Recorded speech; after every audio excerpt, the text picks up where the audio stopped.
You're the owner of a saloon at the edge of the world. Your customers are lost souls who have nothing left to lose except their last coins and what remains of their health. Your business is an endless struggle for survival against rats, diseases, natural disasters, shameless competitors, and your own exhaustion. Every sip of alcohol is a chance to forget, but more often it just brings a new kind of pain. Here, the law exists only in the form of a hungover sheriff, and justice was long ago lost at the card table. But before you get comfortable, make sure to like this video and subscribe up to the channel. Let me know in the comments which city you are watching from and what time it is there. I am really curious to see who has joined us. Now, settle in and get comfortable. We are about to begin. You wake up long before the first sliver of sunlight has a chance to poke through the cracked glass of your single, narrow window. It is not an alarm clock that stirs you, nor is it the crowing of a rooster, but the particular, persistent ache in your bones. Every morning it arrives, dull and cold, a reminder that your mattress is nothing more than a burlap sack filled with straw older than some of your customers' children. You lay there, staring at the stained ceiling, knowing that every moment you delay will only make your day harder. There is no such thing as a peaceful morning on the Wild West frontier, not if you are the owner of a saloon. Your first real task is to stand up, immediately regretting it as your spine protests with a crack that could wake the dead. You are already fully clothed, having slept in yesterday's shirt and trousers because the effort of undressing each night feels wasteful. The floor under your bare feet is gritty, and you find yourself wondering for the thousandth time whether you are stepping on spilled salt, sawdust, or some other nameless residue from the night before. The room behind the saloon that you call home smells, quite frankly, like the aftermath of a minor disaster. The air is heavy with the scent of stale sweat, ancient whiskey, and the lingering hint of smoke that seems to seep from the walls themselves, no matter how much you scrub. You catch yourself wishing for a breeze, then remember that a breeze would just bring in more dust. Your first chore is always the same, fetching water. You trudge out back, bucket in hand, to the well. The handle sticks, and it screeches in protest as you work it, each turn a personal affront. By the time you have filled 2 buckets, your hands are stinging from the cold. You think about the possibility of a hot bath, but quickly abandon the thought. Water is precious, and the little there is must go toward cleaning up after the night's festivities. You haul the buckets inside and begin the ritual of cleaning the main room. It is not a glamorous process. You slosh cold water over the warped wooden floorboards, watching the murky currents snake around dried patches of something you are better off not identifying. Dried blood here, the unmistakable mark of a fist fight that got out of hand. A sticky puddle of vomit near the corner table, a place of honor for the most hopeless regulars. In the far corner, a trail of what you dearly hope is just spilled whiskey, but the odor suggests otherwise. You attack these stains with a rag, scrubbing until your knuckles ache. The result is never truly clean, just a different kind of dirty. With the floor passable, you move on to the tables and bar. Each one holds stories you would rather forget. Chips gouged into the wood from thrown knives, rings from glasses left sitting for hours, and the occasional bullet hole plugged hastily with wax. You sweep away a scattering of crumbs, shoo away the morning's first rat, who regards you with unblinking confidence, and try not to dwell on the realization that for every rodent you see, there are a dozen more hiding in the shadows. Behind the bar, you check the door. It is solid, reinforced with rusty iron, and you try the lock out of habit, though you know that any determined outlaw could kick it in with one good boot. Last week, someone tried to pry the hinges loose. You patched it as best you could, but there is a draft that never quite went away, a reminder that nothing here stays fixed for long. There is no time for breakfast, not unless you count the half cup of yesterday's coffee, which you find left in a chipped enamel mug. You top it off with hot water from the kettle, turning it from black to a color you can only describe as regret. It tastes bitter, but you choke it down. There is no point in being picky. You have learned that every day on the frontier is a test of what you are willing to put up with. Soon, the sun begins its slow, dusty ascent over the horizon. You unlock the front doors, swinging them open with the ceremonial resignation of a man about to be tried for a crime he did not commit. The chill morning air mixes with the stagnant inside, carrying with it the scents of horses, manure, and the ever present dust that settles on every surface. You inhale, immediately cough, and wonder if today will be the day you finally take up a new profession. Perhaps a grave digger. At least they get some peace and quiet. You pause, take one last look at the saloon, the battered tables, the cracked mirror behind the bar, the battered piano missing half its keys, and resign yourself to another day. You will do this again tomorrow and the day after that until either the saloon collapses around you or you do. But for now, you are awake, your establishment is open, and you are ready to face the day.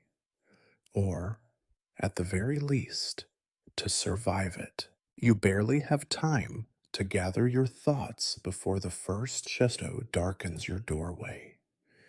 It is always the same, always a little too early, always unwelcome. You hear the familiar cough, the dragging of boots across warped boards, and the muttered curse as someone knocks their shin against the crooked step you keep meaning to fix.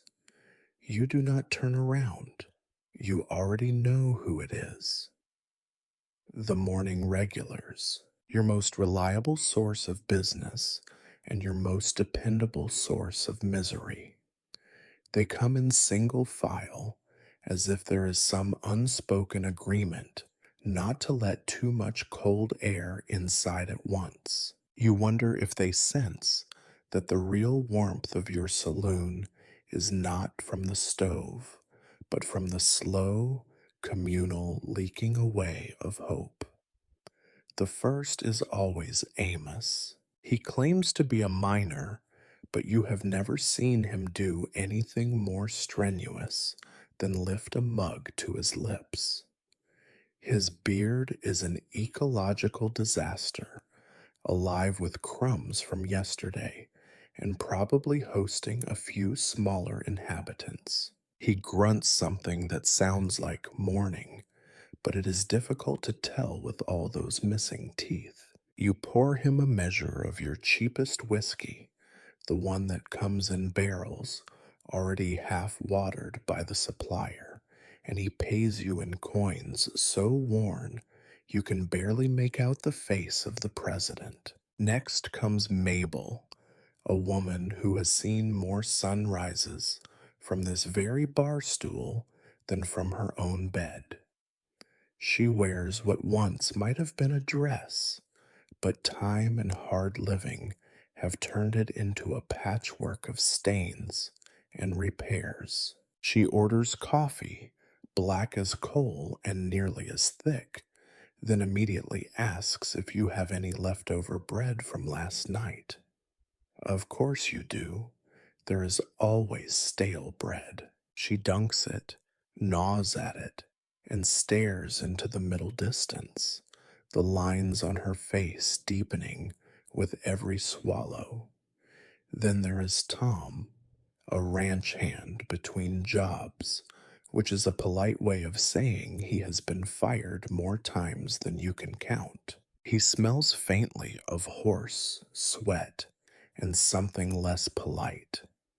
Tom never says much.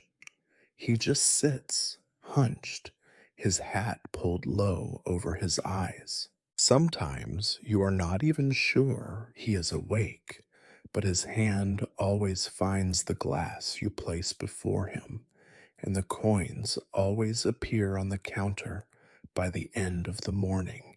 Occasionally, a stray prospector wanders in, trailing the ghost of a gold rush long past. He will squint at the light, ask for beer, and then spend an hour complaining that beer ain't what it used to be.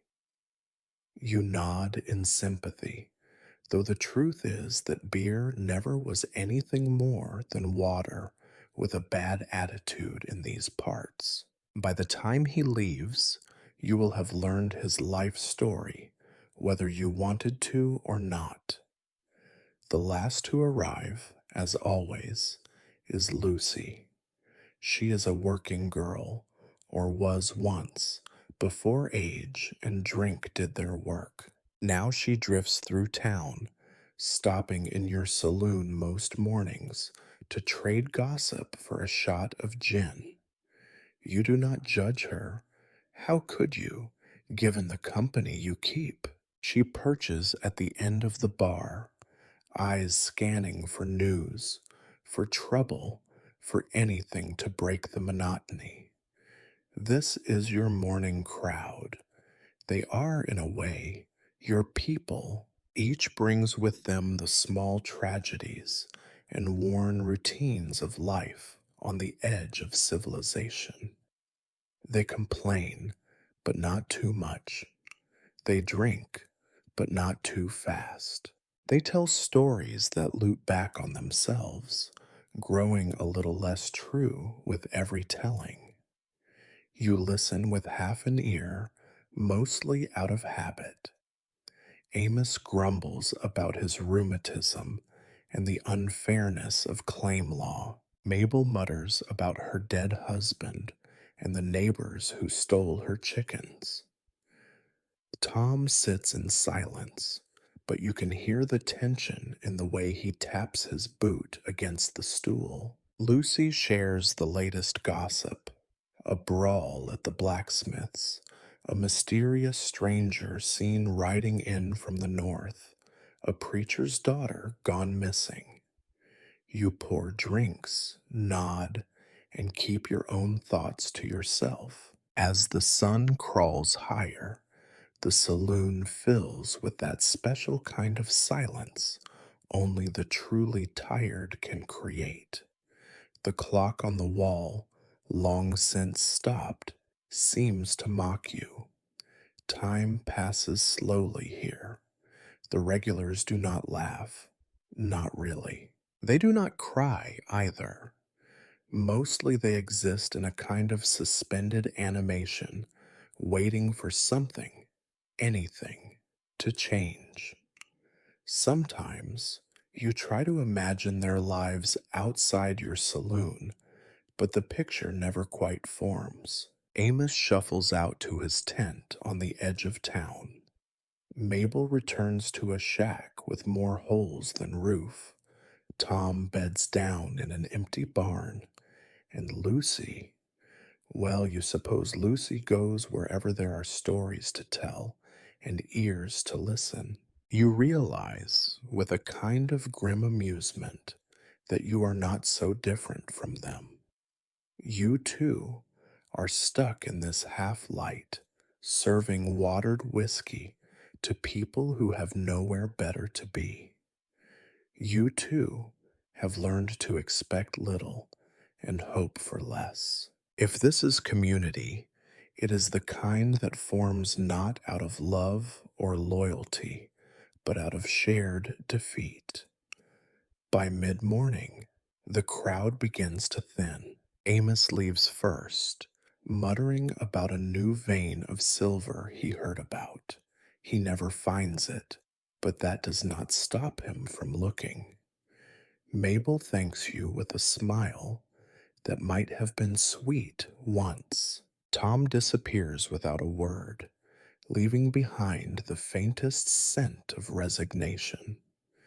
Lucy lingers, as always, but even she drifts away, lured by the promise of fresher gossip elsewhere. You are alone again, surrounded by the detritus of breakfast, empty mugs, crumbs, the sharp, lingering taste of someone else's disappointment.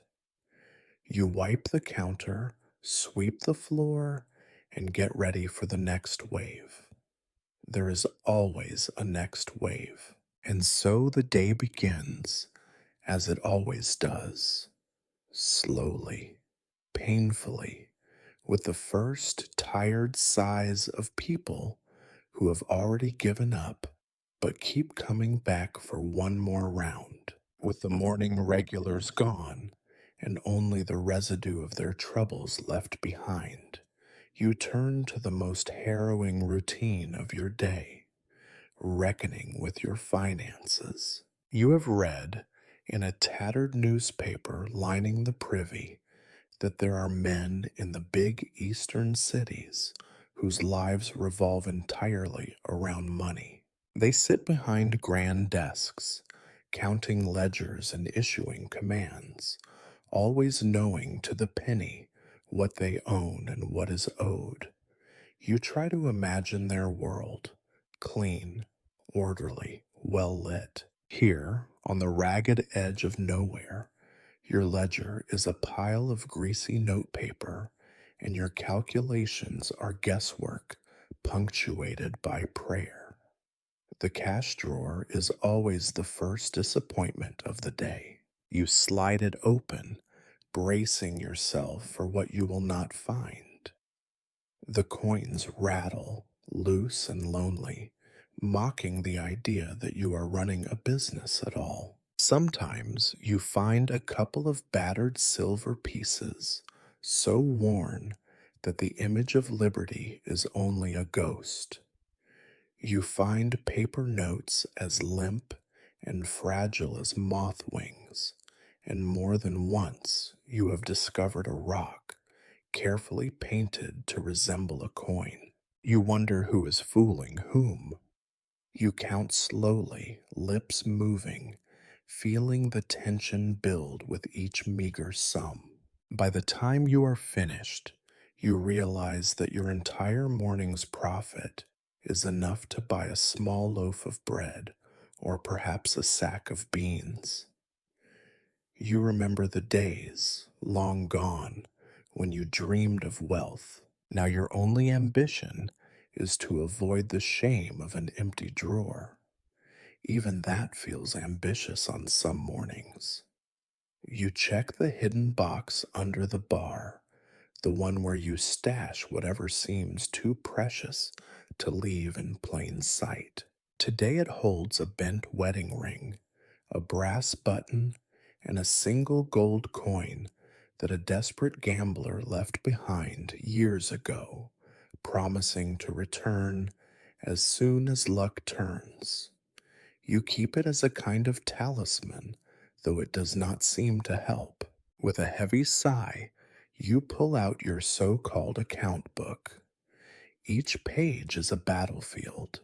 The left column, marked Received, is always short, while the right, marked Owed, is endless. There are notes about barrels of whiskey yet to be paid for, invoices from the butcher, scribbled reminders to pay the handyman for patching the roof. There is always more going out than coming in. Expenses, you remind yourself, are inevitable. The whiskey never lasts as long as it should, perhaps because you must dilute it so heavily. The beer spoils quickly in the summer heat, so you buy in small quantities, which costs more. The bread is always half stale by the time it arrives. You have learned to cut off the mold and toast what remains. Nobody here is picky. Sometimes you sell soup, which is mostly water, a handful of beans, and whatever leftovers have not turned yet.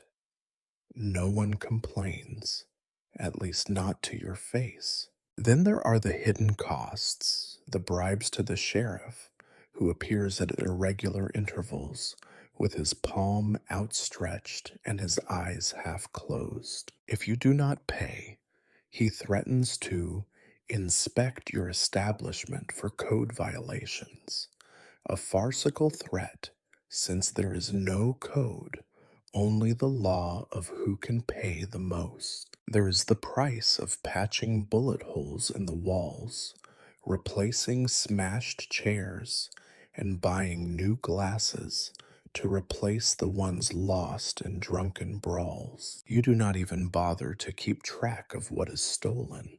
Bottles disappear, cutlery vanishes, sometimes even the spittoon walks off. You have learned to accept these losses as part of the cost of doing business. There are debts, too, and you are no stranger to them. The supplier who brings you spirits from the railroad insists on being paid up front, but you rarely have enough to satisfy him. He tacks on a little extra each time as punishment or insurance. Sometimes he brings you a bottle of something special, real whiskey from the East, or so he says, but it costs twice what you can afford. You buy it anyway, because you hope to impress someone, anyone, even if it is just yourself. As for your customers, most are living on borrowed time and borrowed money. They pay when they can, which is not often. Some run tabs they will never settle. You keep a book, marking down each drink, each meal, but you know it is mostly fiction. You imagine sometimes a future in which everyone pays their debts. It is a comforting fantasy. Now and then, a stranger rides into town with real money, shiny, solid, heavy in your hand. They might buy a round for the house, drop coins on the counter without counting, and then vanish the next day, taking their luck with them. For a brief moment, you remember what it feels like to be solvent. The feeling never lasts. When you finish your accounts, you close the book with the weary resignation of a man who knows he is losing a game he never chose to play. You hide the cash drawer, tuck away the gold coin, and tell yourself that tomorrow will be better, though you have no real reason to believe it. You wonder, not for the first time, why you bother. There is an old saying, money talks. Here it mostly whispers, and what it says is not kind. Still, you have a business to run, such as it is. You wipe the sweat from your brow, look out over your battered saloon, and prepare yourself for whatever the day will bring. Money or no money, life goes on, or at least it pretends to. No business can run without supplies, and yours is no exception, though at times you suspect the universe is conducting an experiment to see just how little you can get by with before you finally collapse. Running a saloon in the Wild West means you rely on the unpredictable mercy of suppliers, men whose main talent is delivering disappointment with a smile. They arrive when they please, leave when they like, and charge what they dare, knowing full well that your options are even fewer than your good days. You have learned to wait with the patience of a fence post for the next wagon load to come rattling up the main street, driven by someone who looks, smells, and acts like he bathes only when caught in a rainstorm. Today, like most days, you find yourself standing by the doorway, hands on hips, scanning the horizon for a telltale plume of dust. The anticipation is less about excitement and more about anxiety. You never know what condition your order will arrive in, if it arrives at all.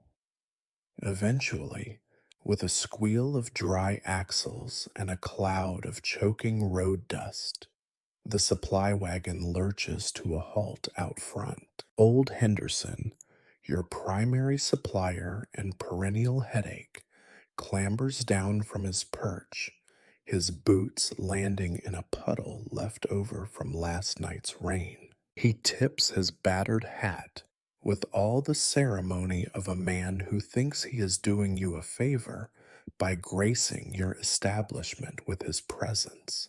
Brought you the usual, he drawls, which you have come to understand means, I brought what I could find, plus whatever was left over from last week's order, minus anything I decided to keep for myself.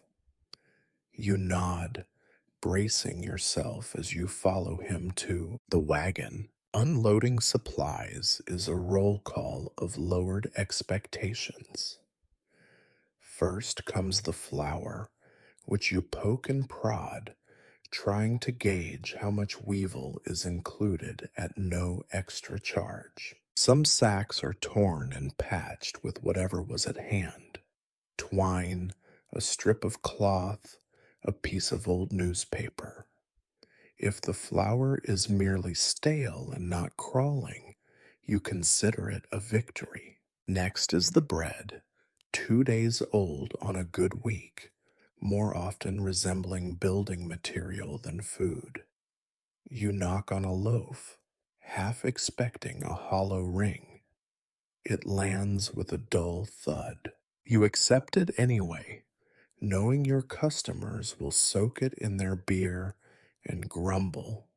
Then the eggs, one or two have already cracked, leaking into the straw, and the others you test with a gentle shake. Sometimes you can guess their age by the color of the yolk, though you try not to look too closely.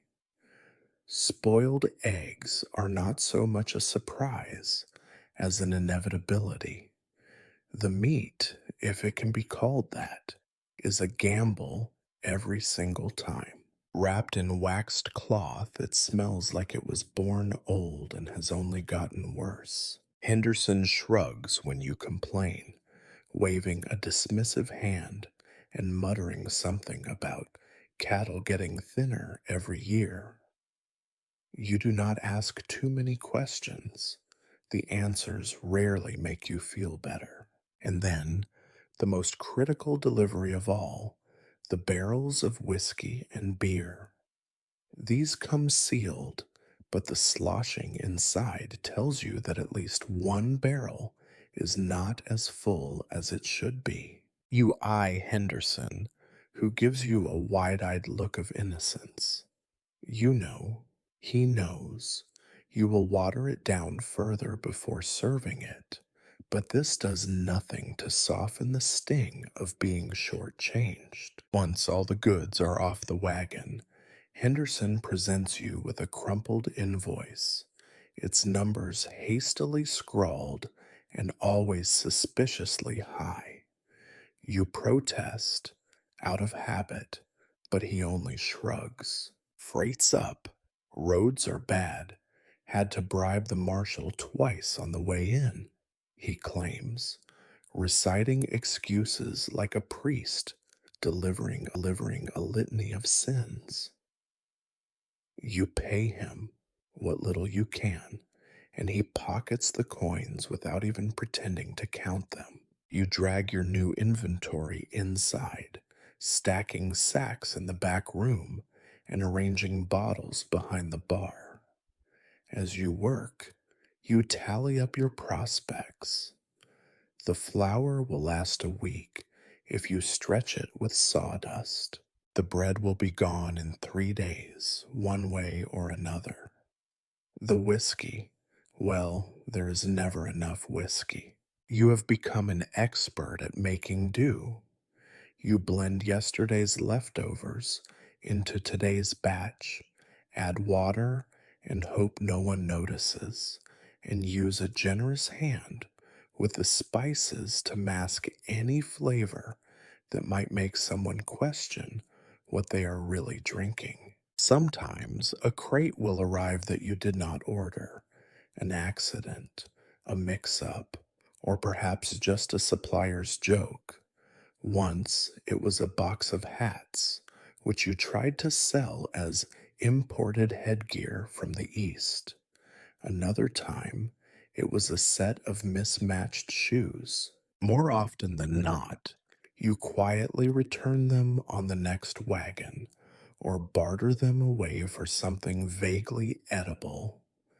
What you never receive and never expect is fresh fruit or vegetables. Once a year, perhaps, a battered crate of apples makes its way through the mountains, only for you to discover that all but two have rotted. You slice up what is left and serve it behind the bar as a special treat, but your customers eye you with suspicion, unaccustomed to such luxury. There are days when the wagon does not come at all, and you are forced to ration everything, scraping the bottom of every barrel and boiling bones for soup. On those nights, the hunger in your belly is matched only by the bitterness in your heart.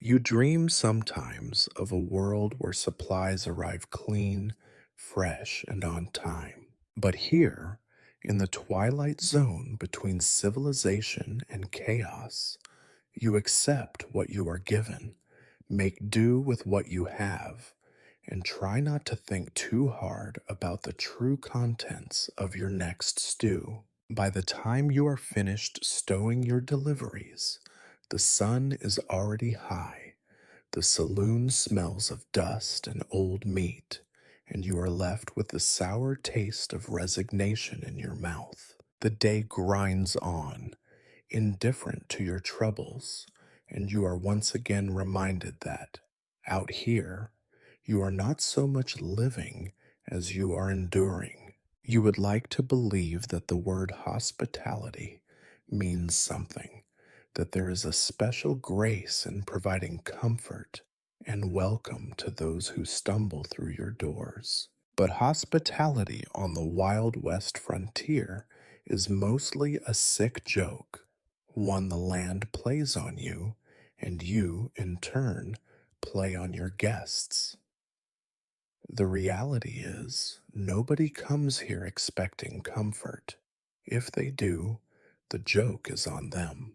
Every morning, after the grueling ritual of cleaning, you stare at your reflection in the cloudy bar mirror.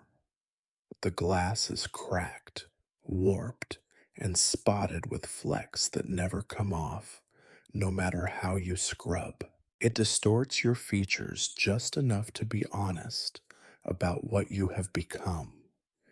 You are not a host, You are a survivor, clinging to dignity with the same desperation that your regulars cling to their last coins. Your wardrobe, if it can be called that, consists of a single threadbare shirt, a pair of trousers with knees polished slick by years of kneeling to scrub floors, and one vest, your fancy vest, once a proud black, now a mottled gray with suspicious stains that you do not try to identify. You have repaired it so many times that every seam is a story, every patch a memory of some disaster, a tear from a bottle smashed in a fight, a scorch mark from the stove, a hole stitched up after you dodged a stray bullet. Sometimes you catch a whiff of gunpowder, and you are never sure if it is from your clothes or from the memories that linger just as stubbornly. You splash water on your face, hoping to chase away the stink of sleep and the heavier stink of last night's miseries. The water is always a little cloudy, tasting faintly of rust and earth. You think about shaving, but you gave up on that months ago. The only blade sharp enough belongs to the kitchen, and you would rather not risk it. The last thing you need is an infection from a shaving cut. Besides, a bit of stubble is the closest thing you have to armor. The air in your saloon is an atmosphere unto itself, a living, breathing entity composed of sweat, spilled whiskey, stale beer, and pipe smoke that clings to everything like a jealous lover. No matter how many windows you open, if they even open at all, the air never truly clears. When the wind blows, it just stirs up the dust and layers it over every surface, the tables, the bar, even the piano in the corner, which is missing more keys than it has left. Sometimes you catch yourself apologizing to the furniture. You do what you can. You wipe down the tables, but the stains are older than some of your customers. You sweep the floor, but the cracks between the boards are filled with secrets that no broom will ever reach. The chairs creak under the weight of every new arrival, and you suspect that one day one of them will simply give up and collapse, spilling its occupant to the floor in a cloud of dust and old curses. You light the lamps to chase away the gloom, but the light only serves to highlight the flaws. Spiderweb cracks in the walls, water stains on the ceiling, and the occasional scurrying shadow of a rat that has survived every poison you have ever tried. You know exactly how many floorboards are loose, which ones squeak, and which ones will give way entirely if you step in the wrong spot. You mark them in your mind like traps on a map.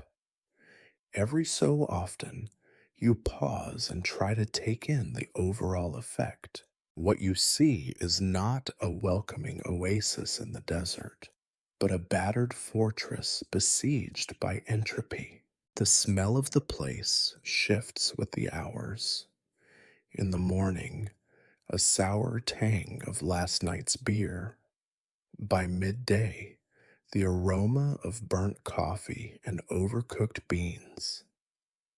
In the evening, a dense fog of sweat, tobacco, and the indefinable scent of defeat. On rare occasions, when a breeze carries in the scent of rain, you feel a pang of longing for something cleaner, fresher, but it always passes. There are those who say that the West is a land of opportunity, but you know better. The West is a land of perpetual improvisation, where hospitality means offering a place to sit that is less filthy than the ground outside, and a drink that is only half as watered down as the river. You do not have the luxury of linens or silverware, only mismatched crockery and glasses chipped on the rim. If you are lucky, there are enough clean spoons for the stew. If not, your customers will make do. They always do. You try to imagine what a guest from the East would think. Someone accustomed to real hotels with clean sheets and hot baths. They would turn up their nose at the sight of your bar, wrinkle it further at the smell, and leave before their boots touched the floor. You almost wish they would come, just so you could see the look on their face. But your real guests, the ones who keep you in business, do not complain. They are as battered as your saloon and as worn. They come here to escape the world outside, or perhaps to blend in with it, to find solace in the company of other lost souls. You provide what you can: a drink, a chair, a moment's distraction. It is not much, but out here, it is everything. At the end of each day, when the last lamp is snuffed and the last customer staggered into the night, you take a final look around your domain. It is ugly, it is battered, it stinks, and it is yours. Hospitality, you realize, is just a matter of lowering expectations. If anyone here finds comfort, it is by accident, and you take pride in even that. Law and order, those great pillars of society, are just stories people tell each other out here, like tales of lost gold or wild horses. On paper, your little town has rules, ordinances, a sheriff, and even, once every other month or so, a circuit judge who passes through to remind everyone of the difference between right and legal. In practice, the only law that truly matters is who is willing to pay the most for protection or who can threaten the best. The sheriff, who is technically the highest authority, spends more time in your saloon than you do. Sheriff Evans is a man of impressive girth, impressive thirst, and unimpressive scruples. He is a walking contradiction, always demanding respect, rarely earning it. His badge is usually tarnished, sometimes lost, and always worn more as a warning than a promise. When he appears at your bar, boots caked in dust, hat askew, eyes heavy with sleep, or something stronger, you know what is expected. You pour him a double of your best, which means your least watered whiskey, and wait for his version of justice to be dispensed. Sometimes his version is simple. If he is in a good mood, he might just drink and nod at your jokes, grumbling about the heat or the local scoundrels. If he is in a bad mood, justice means an impromptu inspection of your premises. He will walk around, poking at barrels, lifting lids, and peering into corners as if he expects to find contraband or hidden criminals, or failing that, something he can call a violation. At the end, he will name a price, a bottle, a meal, a small fee for the trouble. You pay, he leaves, and the law is satisfied for another week. It is not that you are afraid of the sheriff exactly. It is more that you are afraid of what happens when there is no sheriff at all. You have seen those nights when the sheriff is passed out cold or rides out of town chitting some rumor the balance shifts. Arguments over debts or insults turn into fights, fights turn into brawls, and brawls sometimes end with someone stretched out in the dust, bleeding and silent. On those nights, you keep a heavy stick behind the bar and hope you never have to use it. Hope, of course, is cheap and in short supply. If there is a court, it is usually held right in your saloon, on your best table, though best just means the least likely to collapse under the weight of the law's majesty. The judge, when he comes, sets up shop here, surrounded by the lingering smell of whiskey and sweat. Plaintiffs, defendants, witnesses, and onlookers all crowd in, each armed with their own version of the truth. Evidence is whatever can be pointed to: a torn shirt, a missing horse, a bloody nose. Testimony is measured not in truth, but in volume and persistence. The verdicts are as unpredictable as the weather. Sometimes the accused pays a fine. Sometimes the accuser is thrown out. Sometimes everyone forgets what the case was about in the first place. Once, the judge fell asleep halfway through a trial, woke up, and declared both parties guilty of boredom. That decision was as respected as any other. When the judge is gone, which is almost always, the sheriff plays all roles: investigator, prosecutor, jury, and executioner. If a crime is serious enough to attract his attention, he may round up the suspect and toss him in the town's only cell, a closet behind the jail that smells of mildew and old socks. But mostly, disputes are handled by whoever shouts the loudest or draws the fastest.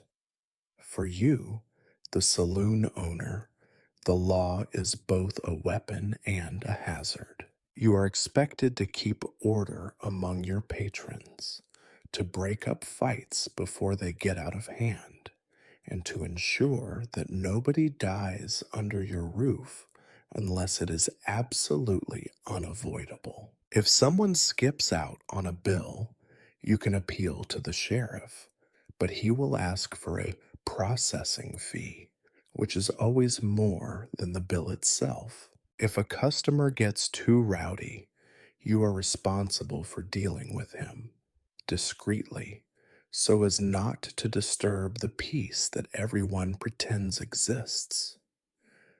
Occasionally, some newcomer, flush with Eastern ideas about civilization, tries to file a complaint. They march into the sheriff's office, waving their arms and demanding justice. Sheriff Evans listens with one ear, nods sagely, and then asks if they would like a drink. By the time the newcomer is finished, so is their outrage, and they leave with the quiet understanding that justice here is a matter of negotiation, not principle.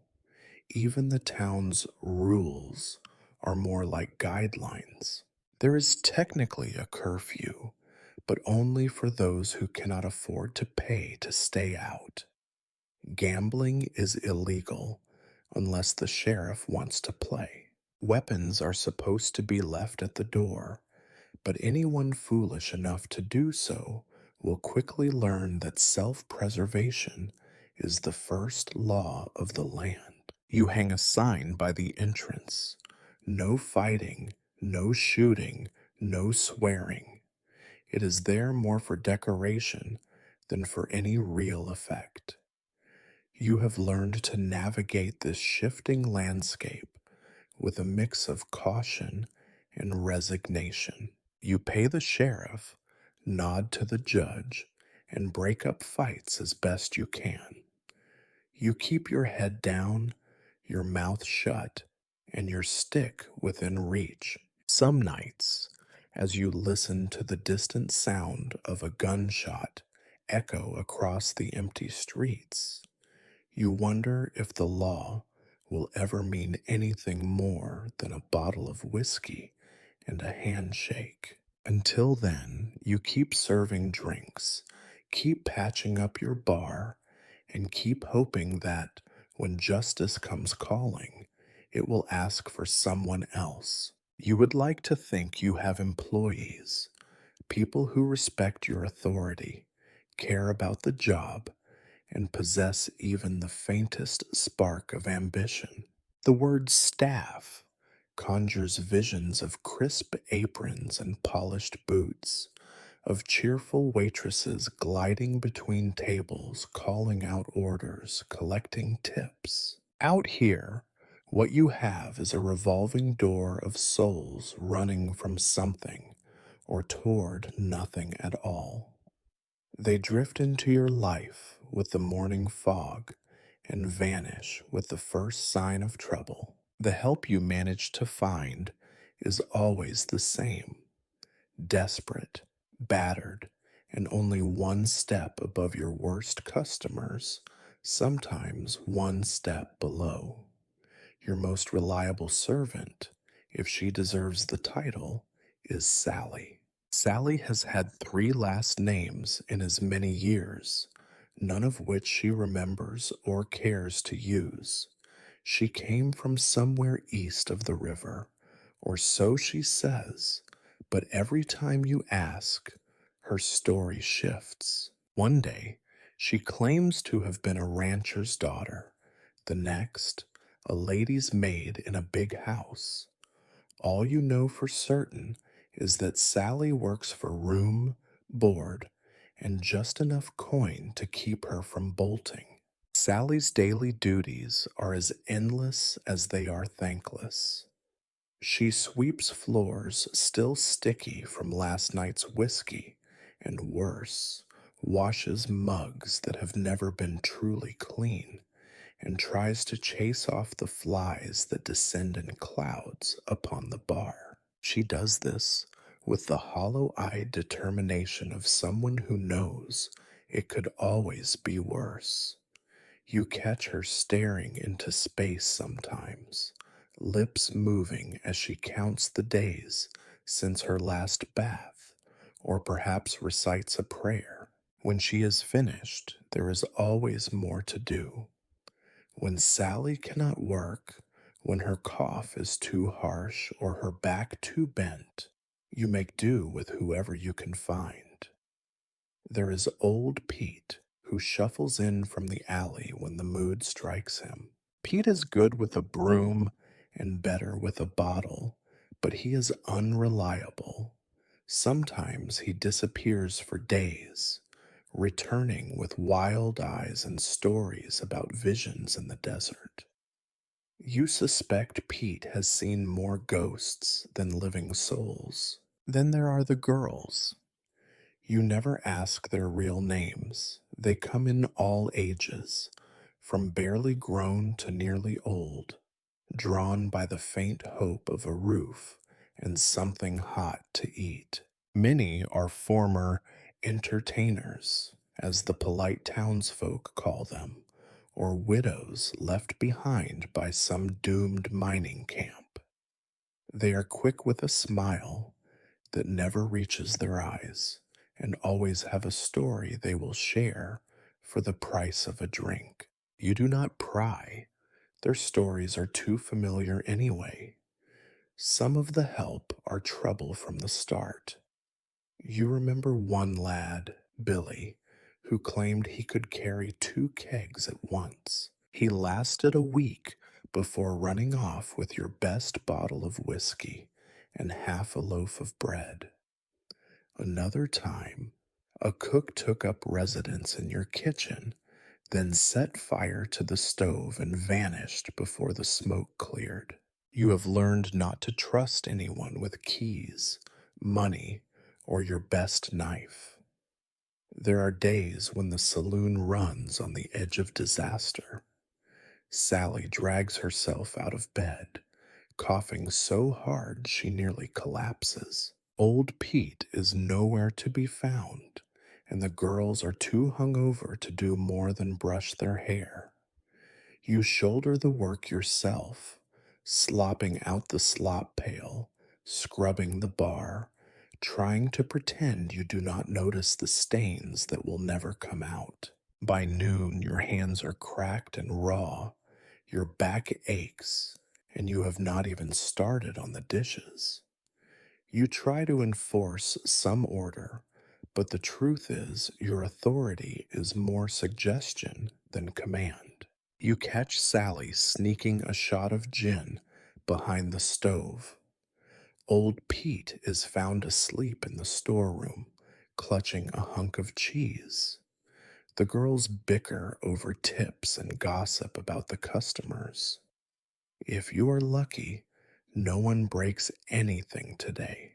If you are unlucky, you will have to dig into your dwindling cash to replace a chair, a plate, or a window shattered by a flying mug. Your employees are not just unreliable, they are also your last defense. When a fight breaks out, it is usually Sally who ducks behind the bar to fetch your stick, or one of the girls who slips out the back to fetch the sheriff. Old Pete, to his credit, can swing a broom with surprising force when the need arises. In these moments, you almost feel like a team, united by shared survival rather than loyalty. Trust is a rare currency, and you spend it sparingly. You know some of the help skim drinks, pocket loose coins, or sneak bread from the kitchen. You pretend not to notice unless it gets out of hand. You need them, and they know it. They need you too, though neither side will ever admit it. Your relationship is a dance, awkward and endless, set to the same tired tune. Sometimes, late at night, you hear Sally weeping in her cot, or find old Pete muttering to himself by the back door. The girls slip away to meet a lover, or simply vanish. You wonder what keeps any of you here: habit, desperation, or simply nowhere else to go. The next morning, it all begins again. The same faces, the same chores, the same silent bargains. Out here, a saloon is not a family, nor a business. It is a kind of purgatory where people who have run out of options gather to wait for the world to end, or for something better, though none of you believe it will ever come. So you keep sweeping, keep scolding, keep patching up the gaps left by those who disappear. There is always another Sally, another Pete, another girl in need of shelter. The names change, the faces blur, but the story remains the same, an endless loop, with you at the center, spinning and spinning, waiting for the day the music stops. If there is one thing your patrons cannot tolerate, it is silence. Out here, on the dry, empty edge of nowhere, the hours have a way of stretching themselves into eternity, and everyone is searching for a way to break the monotony. That is why, even in a saloon like yours, one that reeks of old beer and stale hope, there must always be some form of entertainment. The word itself feels optimistic, as if the goal is laughter and merriment, instead of mere distraction from the endless grind of dust, debt, and disappointment. The heart of the action, of course, is the card table. It sits in the center of your saloon like a battered altar, surrounded by mismatched chairs and guarded by the ghosts of every lost fortune. The Meko, the deck, sticky from spilled liquor and greasy fingers, has seen more shuffling than the feet of 1,000 weary miners. Every face card is scarred, every ace carries the memory of some heated accusation. You cannot remember the last time a game finished without at least one argument, and most evenings, the first fight erupts before the second hand is dealt. It always begins innocently enough. A handful of regulars, Amos, Tom, and the others, gather around the table, eyes narrowed and voices low. Someone tosses in a coin or two. Someone else matches the bet with a handful of dried beans, a faded button, or a scrap of gold dust wrapped in paper. You have seen men wager their boots, their hats, and once a deed to a plot of land that may or may not have existed. It is not the stakes that matter. It is the hope, however small, that luck might finally break their way. But hope is a fragile thing in your saloon. A single glance, a muttered word, or a hand that moves just a little too fast, and the game sours. Accusations of cheating come quickly. Everyone has a story about a man who could mark a card with the blink of an eye or palm an ace beneath the table. You have heard them all, and you know the truth. Everyone cheats, in small ways or large. It is not about the rules, but about who can bend them without being caught. When the shouting starts, you put down whatever you are doing and prepare for the worst. Sometimes it is just words, loud, angry, but harmless. Other times, a fist flies, or a chair tips over, or a bottle is raised high. You keep a heavy stick behind the bar, and you are not afraid to use it. You have learned to break up fights quickly before blood is spilled or the sheriff is called. Still, there are nights when the chaos is too much and you find yourself dragging two men outside, tossing them into the dust and watching them roll until exhaustion or embarrassment brings an end to their violence. Cards are not the only attraction. There is the piano in the corner, its keys yellowed and uneven, its voice rough from years of abuse. Some nights, one of the girls will sit and play, coaxing out a tune that almost drowns out the arguments and laughter. If you are lucky, a wandering musician will stop by, trading a few songs for a meal and a bed. The music is never sweet, never grand, but for a moment it offers something close to comfort. Then there are the dice games, played in shadows and corners, where the stakes are lower, but the tempers are just as short. You have seen men lose a week's wages in a single throw, their faces going pale as the last coin slips from their fingers. There is always someone willing to lend a little extra, at a steep price, of course. The losers become the next day's troublemakers, nursing their wounds with cheap gin and plotting their revenge. Not all the entertainment is voluntary. There are the stories, traded like currency, each more outlandish than the last. Tales of buried treasure, of bandits in the hills, of ghosts wandering the old trails. Everyone has seen something or knows someone who has. The stories are as essential as the drinks. They fill the empty spaces, distract from the hunger, and give people a reason to believe that tomorrow might bring something different. Of course, not all threats are imaginary. There is always the possibility of real trouble, a stranger with cold eyes, a hand resting a little too comfortably on the butt of a revolver. Sometimes it is a group of drifters, flush with stolen gold, looking to make a name for themselves. Sometimes it is just a local who has had one drink too many and decides tonight is the night to settle an old score.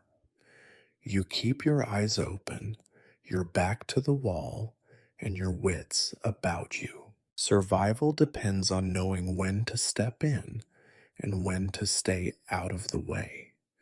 You have learned that out here, every night is a balancing act. Too much excitement, and someone ends up dead or in jail. Too little, and the customers drift away to another saloon or another town, chasing the illusion of better luck. Your job is to provide just enough distraction to keep everyone from remembering how close they are to ruin. And so, you keep the games going, keep the piano tuned as best you can, keep the whiskey flowing, and keep your stick within reach. You know that every laugh is tinged with desperation, every hand of cards a prelude to disaster. But it is all part of the show.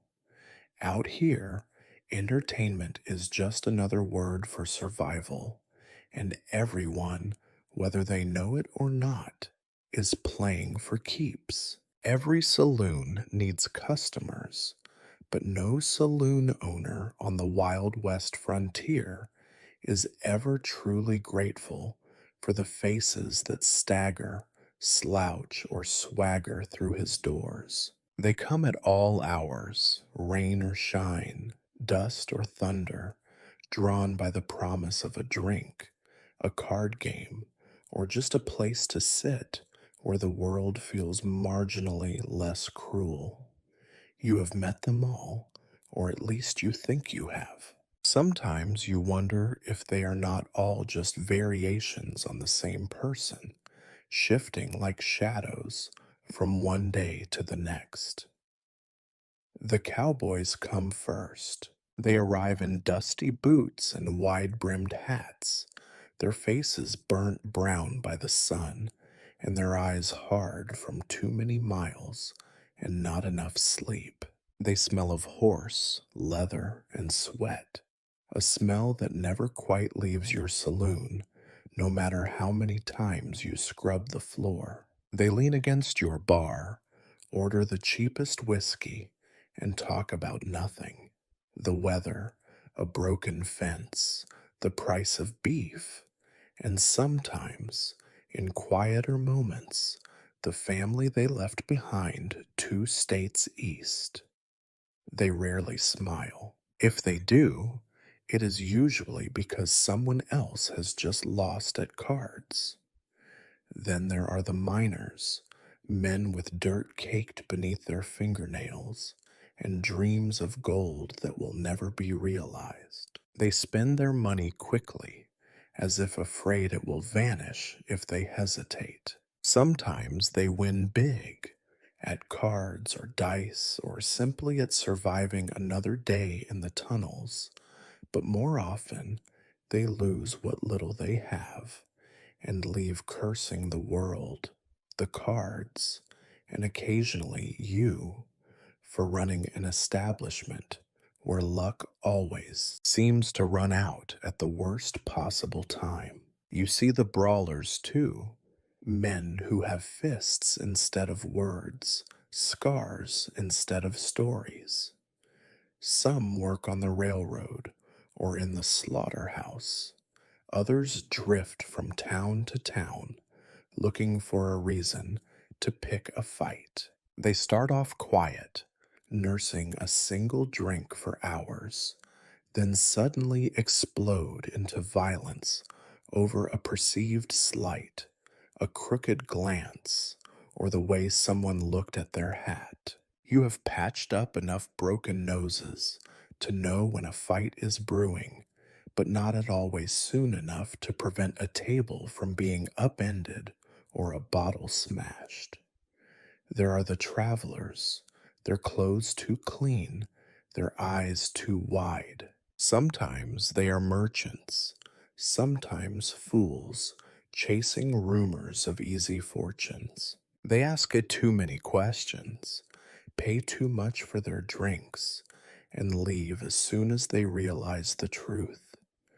There are no easy fortunes here, only slow losses and hard lessons. If they linger, they learn to stop asking questions and start watching their backs. The gamblers are a breed apart.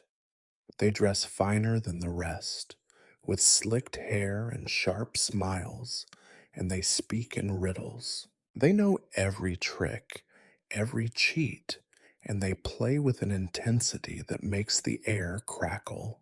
Some are professionals, making their living off the desperation of others. Others are just addicted to the thrill, their eyes shining with hope one minute, dark with despair the next.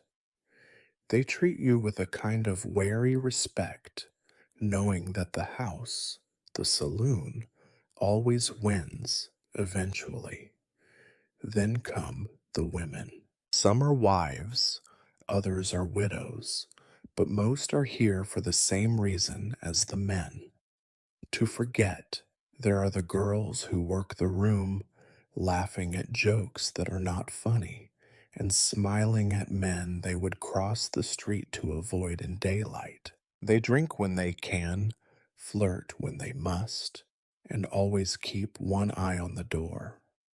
They are survivors, just like you, and you admire them even as you pity them. You see the pain behind their painted faces, the hope that maybe, just maybe, someone will offer them a way out. There are, of course, the drifters, men and women with no past and no future, carrying their whole life in a bundle of rags or an old satchel.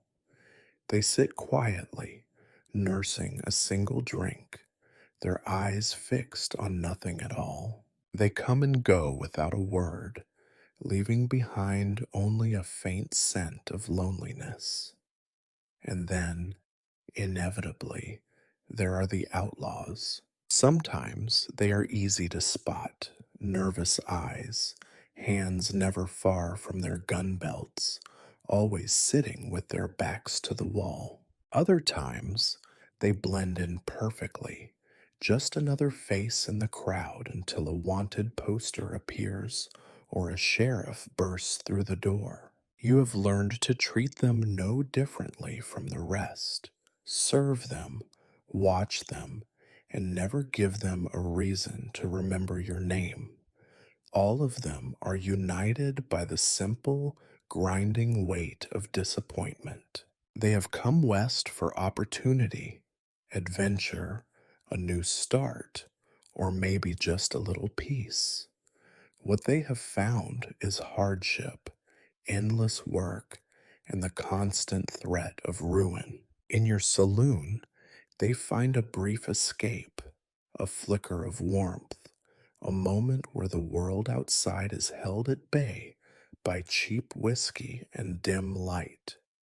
You know their stories, even if they never tell them. You see it in the way they clutch their glasses, the way they glance at the door, the way their shoulders sag when they think nobody is looking. You serve them all the same, without judgment and without hope. They are your livelihood and your curse, the reason you stay open and the reason you sometimes wish you could close for good. Every night you watch them drift out into the darkness, carrying their secrets with them.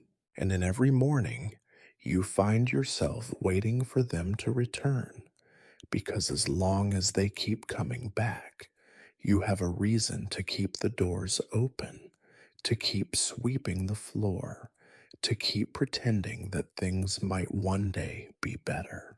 But in the back of your mind, you know the truth. The only thing that ever really changes is the names. There is a myth that everyone who comes west is running towards something: riches, land, a new beginning. The older you get, the more you suspect it is the opposite. They are running away from failure, from memory, from family, or from the idea of it. You are no different. You have spent enough years behind this bar to know the truth. Out here, the word family is mostly a ghost, one that haunts rather than comforts. If you have family, they are far away, their faces blurring with each passing season until they are little more than half remembered voices in dreams. Maybe you had a wife once, someone who waited up for you with a lamp burning low in the window. Maybe there were children, small hands clutching at your trousers, asking when you would be home. Maybe you even convinced yourself that it was all for them. But now, the only hands that tug at your sleeve are those of drunks begging for credit, or the barmaids shaking you awake at dawn, needing the key to the storeroom. Some men talk about sending letters home, about the sweet ache of anticipation as they wait for a reply that never comes. You stopped writing years ago. At first, you tried. A note scrawled on a scrap of paper, tucked in with a few dollars saved from tips. Then the answers grew fewer, shorter, until finally they stopped altogether. The distance between you and whatever passed for home grew too wide for words to bridge. Now, your home is a cot in the back room, a place where even the rats have learned to give you a wide berth. Most nights, you do not even sleep in that cot. You fall asleep at the bar, head cradled in your arms, or slumped in a chair beside the stove. It is not just exhaustion that keeps you there. It is the simple fact that there is no one waiting for you, no voice calling your name, no warmth except the one you pour into your own glass. You wake up stiff and aching, the taste of last night's whiskey still bitter on your tongue, and you realize the sun is rising on another day that will look exactly like the one before. Sometimes you watch the patrons, the regulars, the drifters, the girls, and wonder if they have anyone waiting for them. Maybe they do. Once in a while, a lover with a soft spot, a parent hoping for news. But more often, you see the same hollow look in their eyes that you catch in your own reflection. The knowledge that nobody cares if you make it home or not. You see it in the way they linger after closing, inventing reasons to stay. One more hand of cards, one more drink, one last story about something that happened a lifetime ago. You have learned to let them stay as long as they want, knowing that the emptiness outside your door is colder than the silence inside. Every so often, a newcomer blows into town, talking big about family waiting back east, a sweetheart saving every penny, or a brother promising to join him soon. You smile, pour his drink, and do not say what you are thinking. That the only thing waiting for him here is the slow grind of disappointment, the certainty that the world is not half as forgiving as he hoped. On the rare occasion you find yourself walking home in the dark, if home is the word for your windowless back room, you sometimes imagine what it would be like to open the door and find someone there. Someone to greet you with a tired smile, to ask how your day was, to share a laugh or a meal. But the only thing that greets you is the smell of damp and the scurrying of something small in the corner. Your family, if you have one at all, are the rats and the ghosts and the memories you cannot quite shake. There are other saloon keepers in town, men like you, and sometimes you gather late at night to share a drink, not as friends, but as fellow survivors. You do not talk about your lives outside the bar. There is a silent agreement that some things are best left unspoken. Instead, you swap stories about customers, about fights, about the time the sheriff got so drunk he tried to arrest the piano. It is the closest thing to camaraderie you will ever know. Loneliness becomes a kind of armor.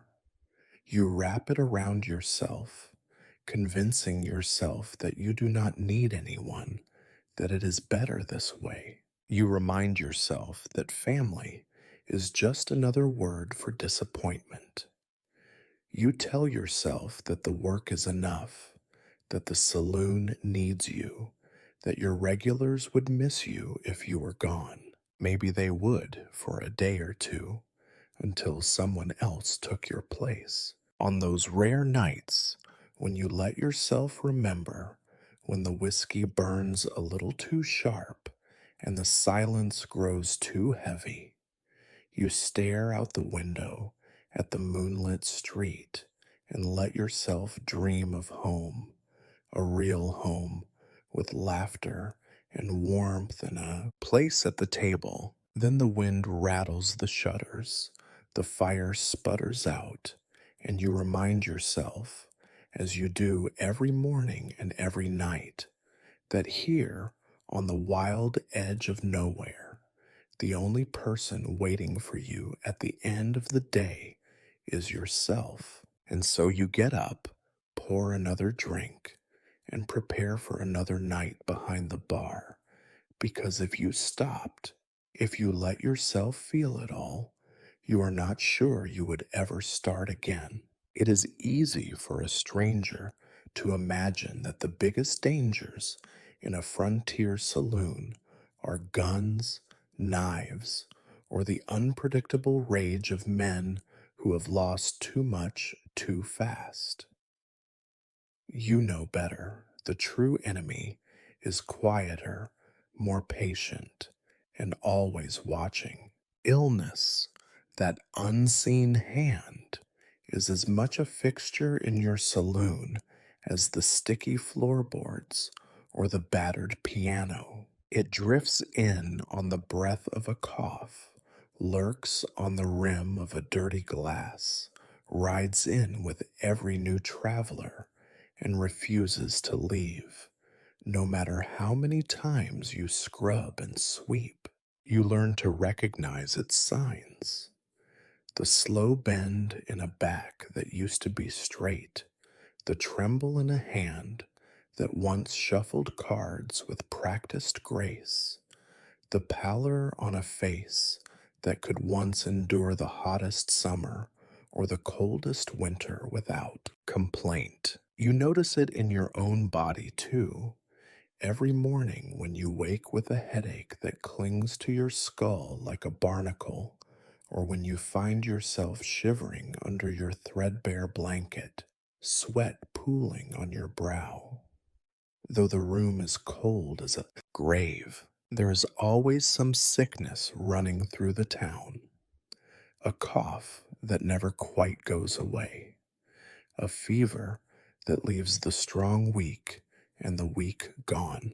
Diarrhea, which you call prairie revenge, sweeps through after every supply wagon bring suspect meat or water that tastes too much of iron. Sometimes you think you can hear the sickness in the walls themselves, the constant hack and wheeze of your patrons echoing off the cracked plaster. You have long ago given up on doctors. The town has had three in as many years. One drank himself to death on laudanum, another vanished after a patient died on the table, and the last is more interested in mining for gold than tending to the sick. The only medical advice you receive is from old Sally, who claims a poultice of whiskey and tobacco can cure anything. It cannot, but it at least makes you forget you are sick for a while. Most people turn to home remedies: hot compresses for a fever, onions for a cough, a shot of rot gut whiskey for anything that hurts. If someone gets a cut, a broken bottle, a knife in the ribs, a nail through the boot, you do your best to wash it out with the strongest liquor you have. Sometimes it works. Sometimes the wound festers, swelling with red lines that creep up the limb like a map of defeat. You have buried more than one customer who looked fine on a Friday and was cold by Sunday. You cannot afford to be sick yourself, but the body cares nothing for your schedule. Some mornings, your joints creak so loudly you wonder if the customers can hear it over the clatter of mugs. Your cough is a companion now, following you from dawn until dusk, rattling in your chest like coins in an empty till. On the worst days, you cannot taste your own coffee, which is probably a mercy. And then there is the fever, the kind that burns through the town once or twice a year, claiming whoever is weakest and leaving the rest to wonder when their turn will come. When the fever comes, you close the saloon early, if only to limit the damage. But the sick still crawl in, desperate for company or comfort, leaving damp handprints on the bar and a little bit of themselves in every corner. You watch them with wary eyes, knowing that illness respects neither courage nor caution. Other dangers are more sudden: a drunken brawl that ends with a head cracked on the edge of a table, a knife drawn too quickly, its blade flashing in the lamplight, a gunshot in the night, followed by the panicked hush of people holding their breath, waiting to see if the law will come or if the matter will disappear into the darkness, unspoken and unresolved. You keep a rag handy to wipe up the blood, a shovel ready to patch up the floor, and a collection of lies to tell the sheriff when he comes asking.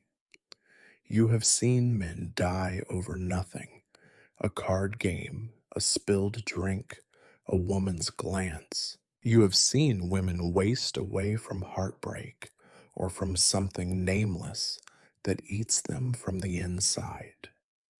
Children appear at your door, thin and hollow eyed, looking for bread or a coin, and you do not ask where their parents have gone. You have learned that compassion is expensive, and the only thing cheaper than your whiskey is a funeral on the prairie. Disease is not the only creeping threat.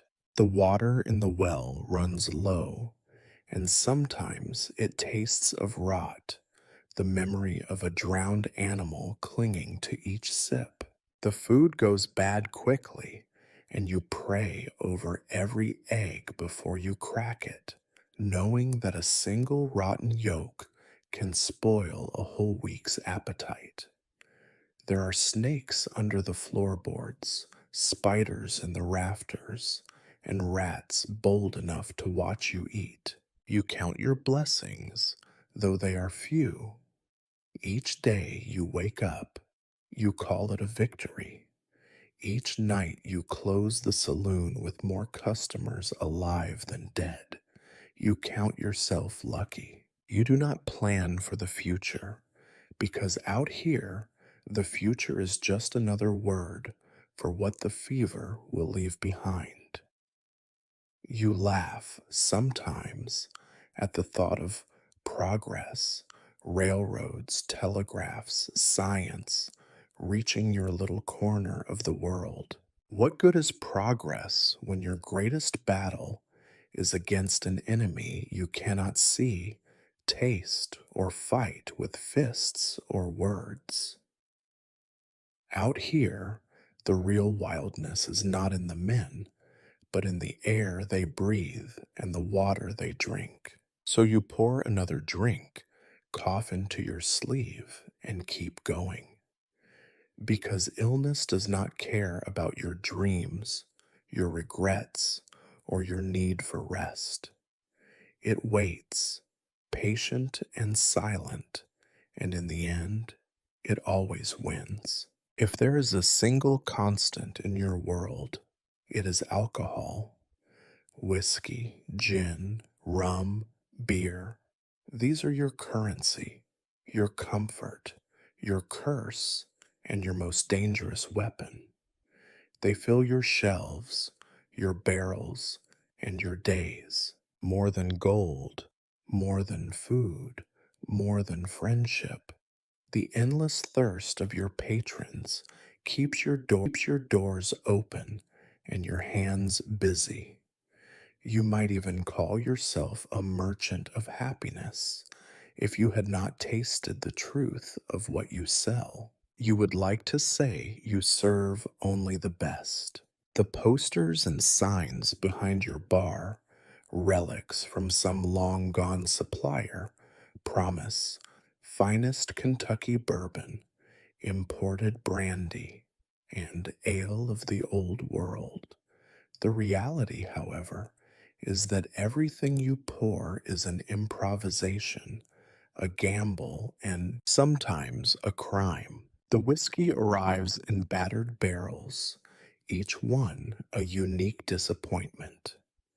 Sometimes you receive a shipment that smells faintly of wood smoke and pepper, a hint, perhaps, that it once passed near a real distillery. More often, it smells of turpentine, raw grain, and the river water used to stretch it out. You have become an expert in dilution. A bucket of well water here, a splash of yesterday's leftovers there, a quick stir with whatever clean stick you can find. Your goal is not excellence or even decency. Your goal is volume. You have learned the secrets of camouflage.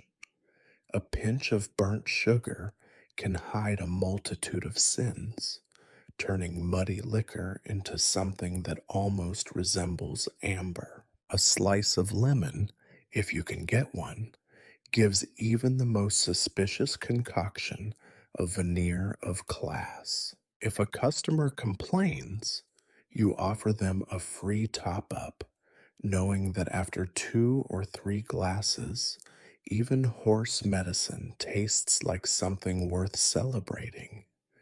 Beer is a crueler joke. The barrels come light, half full, sloshing with the noise of disappointment. You pour slowly, hoping the foam will hide the cloudiness, hoping no one notices the taste of old bread and summer sweat. When the beer sours, you serve it anyway, calling it continental style. A clever man could build a small empire out of bad beer and good lies.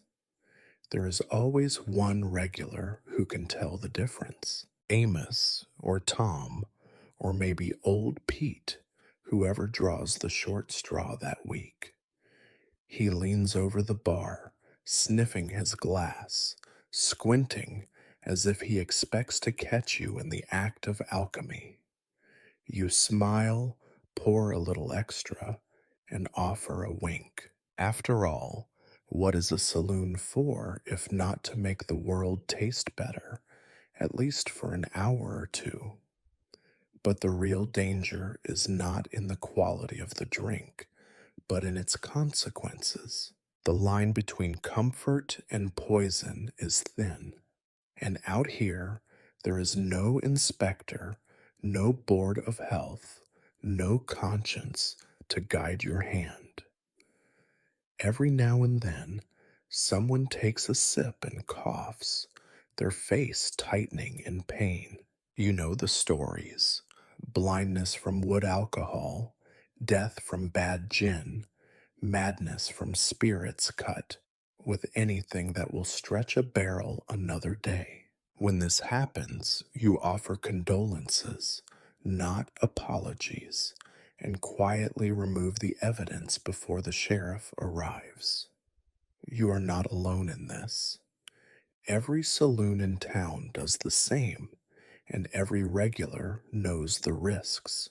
The true miracle is not that more people die, but that so many keep coming back for more. There is a kind of fatalism in the way your patrons drink, the knowledge that each glass could be their last, and the certainty that life without drink would be worse. You serve them anyway, knowing you are both jailer and executioner, dealer and priest. Sometimes, late at night, you catch a glimpse of yourself in the mirror behind the bar, a pale reflection framed by bottles and shadows. You wonder what you have become and whether you could stop if you tried. But the answer comes easily enough. The bar needs to be stocked, the till needs to be filled, and the people need their escape. Tomorrow, you will buy more barrels, stretch them thinner, and sell each glass with the same hollow promise. There are rituals, too, ways to give the illusion of quality. You polish the glasses until they sparkle, or at least until the grime is less obvious.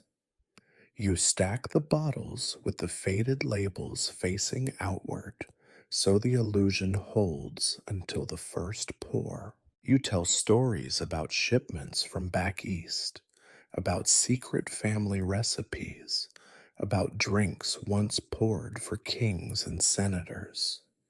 It is all a performance and everyone is in on the joke, but sometimes the joke turns deadly. You remember the faces: a miner slumped over his table, a gambler clutching his chest, a girl who slipped behind the bar and never woke up.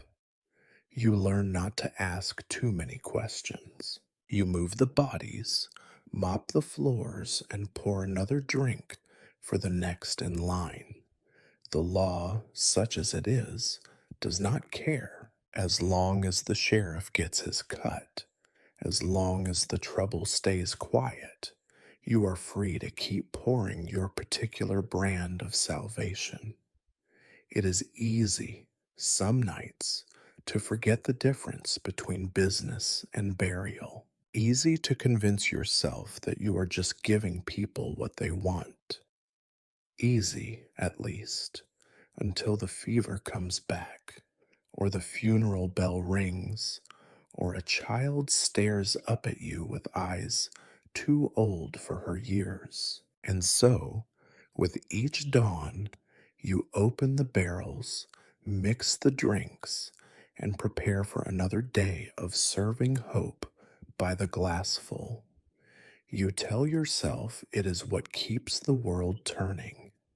You tell yourself you are not to blame, but deep down, you know, on the Wild West frontier, every drop you pour is a coin tossed to the ferryman, and business, for now, is always good. Every saloon is haunted by debts, but none linger quite so stubbornly as those born at the card table. Money changes hands here with a speed that borders on magic, but rarely do debts vanish as neatly as the coins themselves.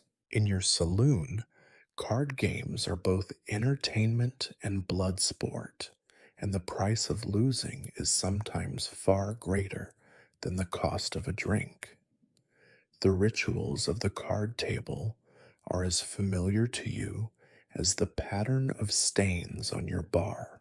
There is the shuffling of battered decks, the quick, nervous glances, the hands held close to sunburned chests. At the start, spirits are high, laughter forced but real enough, and hope hangs in the air like the stale smoke drifting from a dozen pipes. The bets begin small, a silver coin here, a button there, a sliver of gold dust, and a twist of paper. But it never stays small for long. Something happens every night as the cards fall and the whiskey flows. Hope turns sharp, and laughter sharpens with it. The players lean in, voices drop, and every glance becomes a challenge. It is not about the money. Nobody out here has enough for the stakes to be truly life changing. It is about pride, about the tiny victories that break the monotony, about the chance to feel, for a minute, luckier than the rest. But luck is a dangerous thing.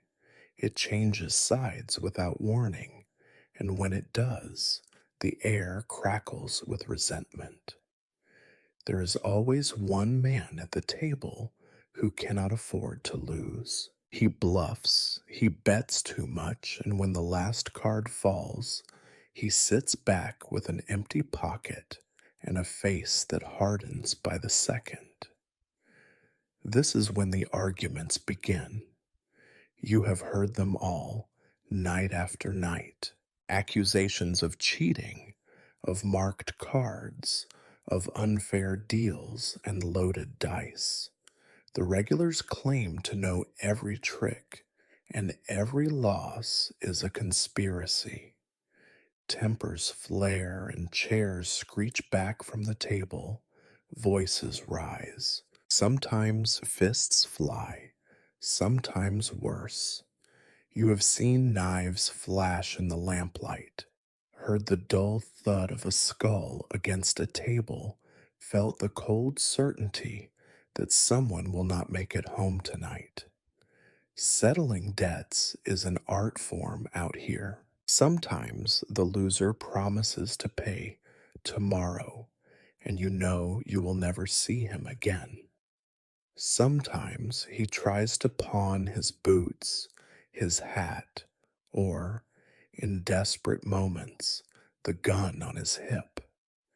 The winners accept these offerings with practiced indifference. After all, there is always someone willing to buy a pair of boots, even if they are still warm. But not every loser is content to walk away. Some insist on a rematch, tempers too raw to let the loss settle. Others demand satisfaction in the alley, where the rules are simpler and the stakes suddenly much higher. You have learned to spot the signs, the set of the shoulders, the twitch in a hand, the way a crowd gathers in the corners of the room. When you sense trouble, you try to intervene, sometimes with words, more often with your trusty stick, but the odds are never in your favor. Out here, pride is a currency more volatile than gold. Every few weeks, the debts pile up too high for talk to settle. Someone draws a gun, someone else dives for cover. The air fills with shouting, and in a flash, a card game becomes a reckoning. You have mopped up more blood than spilled beer, patched more wounds than a battlefield nurse. The sheriff arrives late, as always, demanding explanations and a drink. If he likes the story, he lets it go. If not, you are out the price of a bribe, and the game resumes before the floor has dried. There are tales you hear, whispered in the corner, about debts paid in darker ways. A man disappears, his last seen near your saloon. A gambler's body washes up in the river, pockets turned out, boots missing. No one ever knows for sure, but everyone pretends they do. Gossip, like debt, grows interest the longer it goes unpaid. Sometimes, in the cold light of morning, a loser will stumble back in, head bowed, coins in hand, eager to clear his name and reclaim his dignity. You always take the money. Forgiveness out here is another kind of transaction, and no one can afford to give it away for free. You tell yourself these fights are not your fault. You provide the cards, the whiskey, and the roof, nothing more. But deep down, you know that your saloon is the crucible in which these grudges are forged and paid out in flesh and bone. Every card debt, every angry oath, every desperate wager, these are the lifeblood of your business and the poison that seeps into your dreams. You sweep up the cards, wipe down the table, and tuck the debts away in your ledger, a record of promises and threats, victories and defeats. The next night, it begins again. The same faces, the same hopes, the same inevitable arguments. Out here, the only thing paid in full is the price of losing.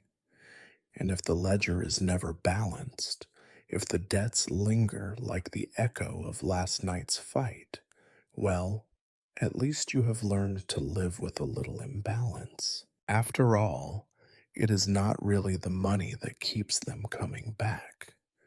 It is the hope and the need and the certainty that for someone someday luck will finally hold. There is a myth that a rising tide lifts all boats. Whoever first said that never ran a saloon in a town where every second building promises the coldest beer west of the river and the friendliest girls for 100 miles. Out here, your fellow barkeeps are not colleagues. They are your rivals, your headaches, your petty enemies, each clinging to survival with the same grim determination that gnaws at you every time you count your till and find it wanting. The landscape of competition is less a battlefield and more a bog, full of silent traps and dirty tricks. You learn to recognize the signs.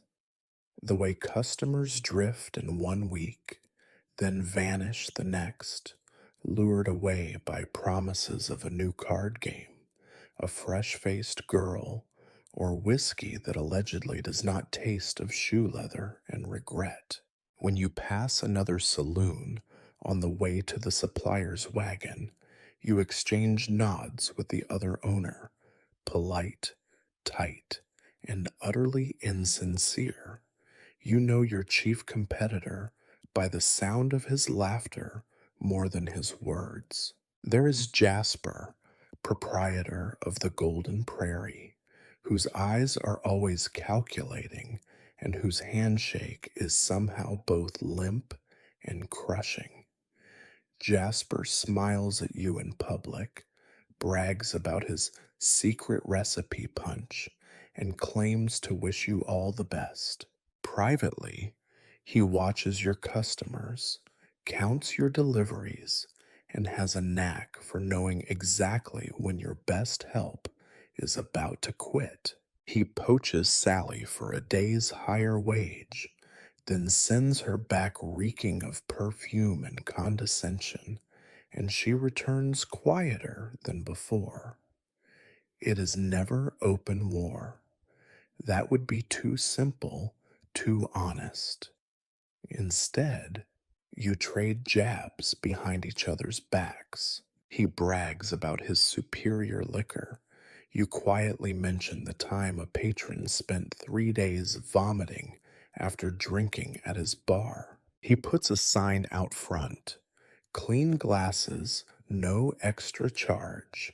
And you retaliate with a chalkboard that reads, "At least our rats pay their tab."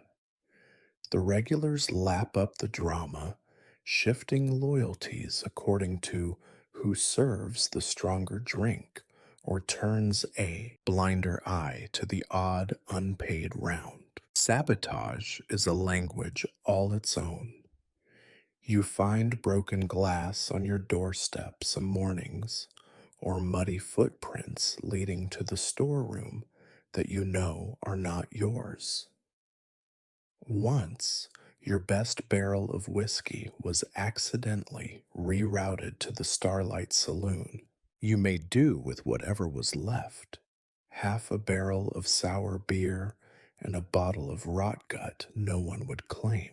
Another time, a fight broke out in your bar, but you found out later it was started by a pair of Jasper's men hired to stir up trouble and make you look bad to the sheriff. You cannot keep up with every trick. Jasper has relatives on the supply wagon, a cousin in the sheriff's office, and a way of finding out when the judge will be in town. If there is a rumor about your establishment, he will make sure it reaches the right ears. Once, he started a whisper that you watered your gin with river water straight from upstream of the tannery. You responded by spreading word that his girls had lice. The truth, as always, did not matter. Only the story did. You have tried to be above it all. You once imagined a community of saloon keepers, sharing advice, splitting shipments, watching each other's backs against the real dangers: raids, drought, famine, or the rare but lethal outbreak of typhoid. That dream lasted as long as your first good week's takings, until you noticed that someone had cut a hole in the canvas of your supply tent and made off with a sack of flour. There are other, lesser competitors, each with their own brand of misery. Old Nancy, at the last chance, keeps her prices low and her windows covered, selling moonshine that could power a locomotive. You suspect she waters it with tears and prayers. Gus, over at the Silver Spur, serves stew that changes color depending on what day of the week it is and who has been unlucky enough to lose a chicken. Each owner is watching, waiting, always ready to pounce on weakness. Every once in a while, a new place opens, and for a week or two, everyone is on edge, waiting to see which old timers will jump ship. You put on your best vest, sweep the stoop, and try not to show your fear. But you know the cycle. The new place undercuts everyone, bribes the sheriff with a free bottle, hosts a crooked poker game, then disappears after a month when the money runs dry and the floor collapses under the weight of unmet promises. Through it all, you keep your saloon afloat, barely, navigating a sea of petty slights, whispered rumors, and the constant suspicion that everyone is out to get just a little more than they give. At night, when the last lamp is out and the bar is wiped clean, you sometimes wonder what it would be like to have a real friend in this business. But that would require trust. And out here, trust is just another chip to be lost in the game. You tell yourself it is all part of the job, that a little hostility keeps you sharp, that a little pettiness keeps the edge on your tongue and your wits. But some nights, as you count your coins and listen to the distant laughter from Jasper's saloon, you wonder if maybe the real competition is not with them, but with yourself, and whether in the end anyone really wins. There is a reason you cling to your routines, your strange little rituals that no outsider would ever understand. On the Wild West frontier, sanity is fragile, thin as the first ice on a winter creek, easily cracked, rarely mended. You learn quickly that the work of a saloon keeper is not just about serving drinks and breaking up fights. It is about inventing meaning out of monotony, order out of chaos. Otherwise, the days blur together and the nights stretch too long and dark until you cannot remember when you last laughed without bitterness. Your habits start before sunrise, in the moments when the world is still half asleep. You wake up the same way every morning, lying flat on your back, staring at the stained ceiling, counting the cracks that spider out from the lamp hook. There are 32 cracks, and you count them all every single day, as if keeping score against the slow collapse of the roof above your head. You pull on your boots in the same order, left first, then right, because once, years ago, you did it the other way and tripped over a loose floorboard, spraining your ankle badly enough to keep you off your feet for a week. You never made that mistake again. Every day since, left boot first. Right after, you cross to the cracked window, wipe away the dust with your sleeve, and take a deep breath. The air is always the same, dry, sharp, tinged with the scent of wood smoke and whatever has died in the alley out back. Still, you breathe it in as if it is a tonic, convincing yourself you are ready for another round. The next ritual is the bar. You polish it 3 times, never less, never more. It does not matter that the wood is scarred and pitted, that the polish is mostly a memory. The act itself is what matters. 3 times, slow and steady, wiping away the dust, the dried beer, the faint trace of last night's violence. There is a rhythm to it that soothes you, a reminder that even if nothing else is clean, the bar, your altar, can be, for a few brief moments, untouched. Breakfast, if you bother with it, is a single cup of coffee, always the dregs from the previous day, reheated and thickened to the consistency of tar, and a crust of bread broken in exactly 2 pieces. You eat in silence, sitting on the same stool every morning, tracing your finger along the same deep scratch where a bullet once ricocheted during a misunderstanding about a poker debt. The scratch reminds you every mark here tells a story, and every story is a warning. As the day rolls on, the routines shift but never break. When a customer enters, you greet him with a nod, never a smile, unless you want to be mistaken for a fool. When the regulars complain, which they always do, you answer with the same grunts, the same half promises that you might fix the stove, mend the roof, or replace the missing window pane. When old Sally asks for her pay, you count out the coins twice, then hand them to her with the same phrase you have used for months. There you go.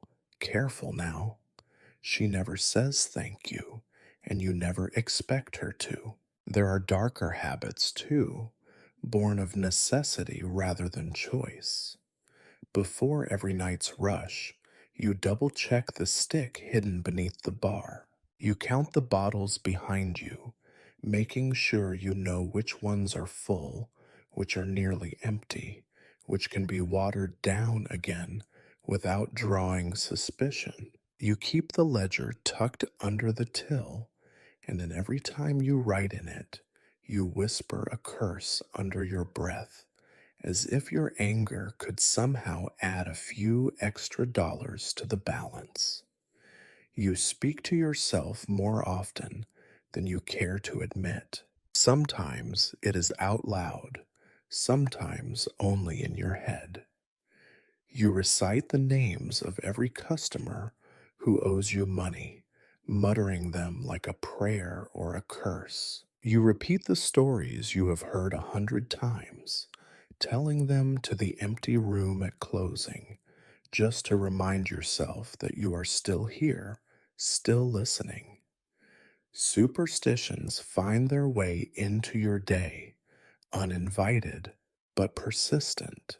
You keep a horseshoe nailed above the door, open side up, to catch the luck that never seems to come.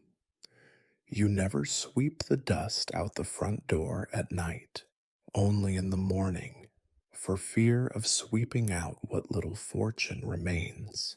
A rabbit's foot, worn smooth by years of handling, lives in your pocket, though you suspect the rabbit was the unlucky one. On Sundays, when the town is quieter and the pews at the church are half full, you stand behind the bar and hum old hymns under your breath. You do not believe anymore, not really, but the songs are familiar and they help pass the time until the first customer staggers in, smelling of last night's regrets. The most sacred ritual of all is the one you never break, no matter how tired or drunk or angry you become. At the end of every night, you lock the doors, sweep the floor, and sit alone at the bar with a single shot of whatever is left in the bottom of the bottle. You raise it to the darkness, whisper the names of those who have gone, friends, enemies, family, and all the rest, and swallow it down. Some nights you remember what you are drinking for. Most nights you do not. Rituals do not bring happiness. They do not shield you from loss or pain or the slow creep of madness, but they do give you structure, a wall against the chaos outside. They are the thin line between you and the abyss, and as long as you hold to them, you believe, if only for a little while, that you will not fall. There are days when you think the land itself wants you dead. You measure time not in hours or seasons, but in the endless parade of weather that batters your saloon and your sanity in equal measure. Out here, the sun does not rise, it attacks. The wind is not a breeze, it is a living, spiteful thing that claws at every loose board, every unpatched roof, every hope you ever nursed for an easy day. Summer arrives with no warning and no mercy. The heat creeps in at dawn, heavy and greedy, and by midday it has filled your saloon like water fills a cistern. You can feel it pressing against your skin, sinking into your bones, making your sweat smell of dust and fear. Your customers stumble through the door red-faced, squinting, panting, already half mad with thirst. The ice you paid double for lasts barely an hour before melting into warm puddles in the bottom of cracked glasses. There are days when you swear the only thing thicker than the air is the silence. No one wants to talk, not even to complain. They drink slowly, fanning themselves with old newspapers, waiting for nightfall like condemned men waiting for a pardon that never comes. When the heat breaks, it does not do so with grace. There is no gentle rain to wash away the grime, only sudden, violent storms that turn the street outside into a river of mud. The sky cracks open with thunder, and the roof, patched and repatched, leaks in 6 places you know about, and probably a dozen more you have yet to discover. You run from drip to drip with buckets and pans, cursing the day you decided to make your living in a wooden box held together by rusted nails and wishful thinking. The customers crowd away from the windows, complaining about the wet, about the mud, about everything except the fact that they are inside and not out there. The wind comes next. It is not a gentle wind, not the kind you imagine in stories. It is a howling, shrieking beast that fills the air with sand and dirt, scouring your skin and your patience raw. There are days when the sky turns brown, the light turns sickly yellow, and you can barely see the far side of the street. The dust finds its way everywhere, between your teeth, in your food, coating every bottle, every glass, every sigh. You sweep it up in the morning, and by evening it is back, thicker than before, as if the desert itself is sneaking in for a drink. And then there is winter, as cruel and sudden as anything the summer brings. The cold does not drift in, it crashes through the cracks, finds every hole, every loose shutter, every gap under the door. You huddle near the stove, with your hands wrapped around a cup of something hot and tasteless, listening to the wind scream through the eaves. The woodpile runs low by December, and you find yourself burning anything you can spare: old crates, broken chairs, once even a stack of useless wanted posters. Your breath hangs in the air, and you wonder how many layers you can wear before you can no longer move at all. Sometimes the elements all join together in a kind of private conspiracy. A sudden rainstorm in summer floods the street, then bakes to a crust in the relentless sun. Then the wind peels it away and throws it in your face for good measure. You learn to keep your head down, your windows shuttered, your curses creative and varied. The regulars laugh about the weather, but only because to cry about it would be admitting defeat. Natural disasters, when they come, do not announce themselves. One spring, the creek jumped its banks and sent a wall of water through the back door, turning the cellar into a swamp and washing away 3 barrels of your best whiskey. No one bothered to help, not even the sheriff. You lost more money in that single hour than in a month of slow nights, and for weeks after, every sip of beer tasted faintly of river mud. Lightning, too, is a regular visitor. It finds the tallest thing in town, and sometimes that is your sign, sparking a fire that takes half the night to put out. Rain finds the holes you patched in the roof, finds the corners where you stuffed rags, finds every weak spot you had forgotten. Each time, you fix what you can with what you have, knowing full well that the next storm will tear it all apart again. You have learned to fear the sound of the wind rising after midnight, the smell of rain on hot dust, the sudden silence that falls before a hailstorm. You watch the horizon with the same caution you reserve for strangers with heavy pockets and light tempers. You do not trust the weather any more than you trust your luck.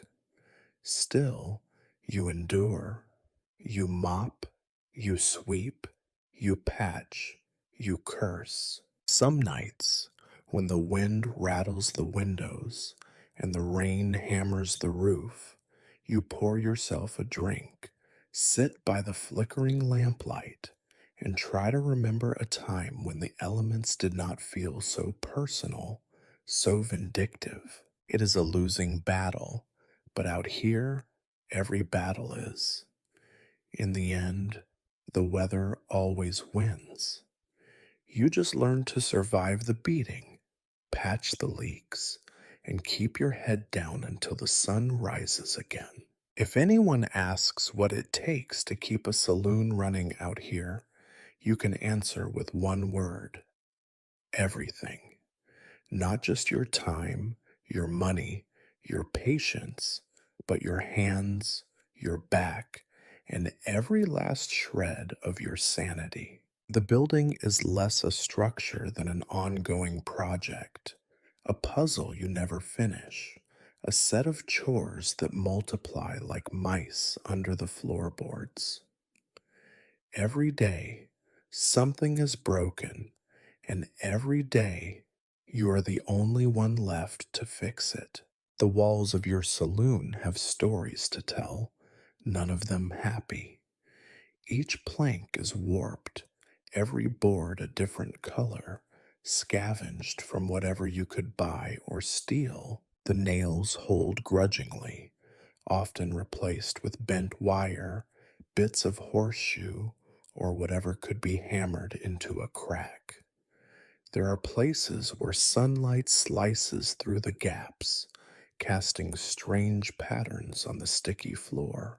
You tell yourself it adds character, but really, it is just one more reminder that the building is losing its fight against time and the weather.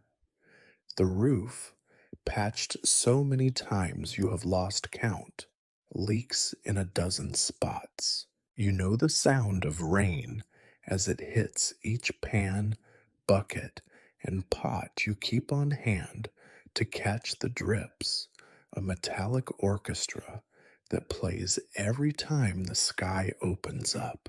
If you are lucky, you can swap a fresh patch for an old one, hammering it down with the head of a broken broom, hoping it will last through the next storm. More often, you just move the buckets, empty them out, and curse whoever sold you such rotten shingles in the first place.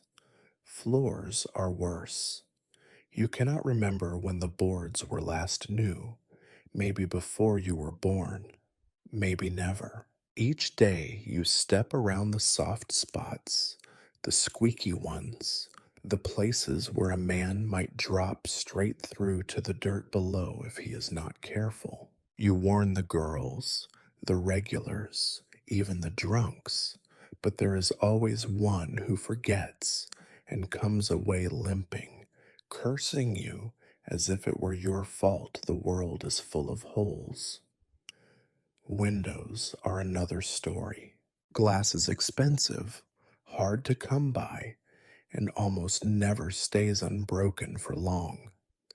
Sometimes it is a stray bullet, sometimes a thrown bottle, sometimes the wind itself. You patch with whatever you can: oilcloth, scraps of wood, old newspaper pasted thick with flour glue. The result is a view of the street that is more memory than sight. On cold nights, The wind sneaks in and brings the dust with it, no matter how tightly you stuff the gaps. There is never enough money for repairs.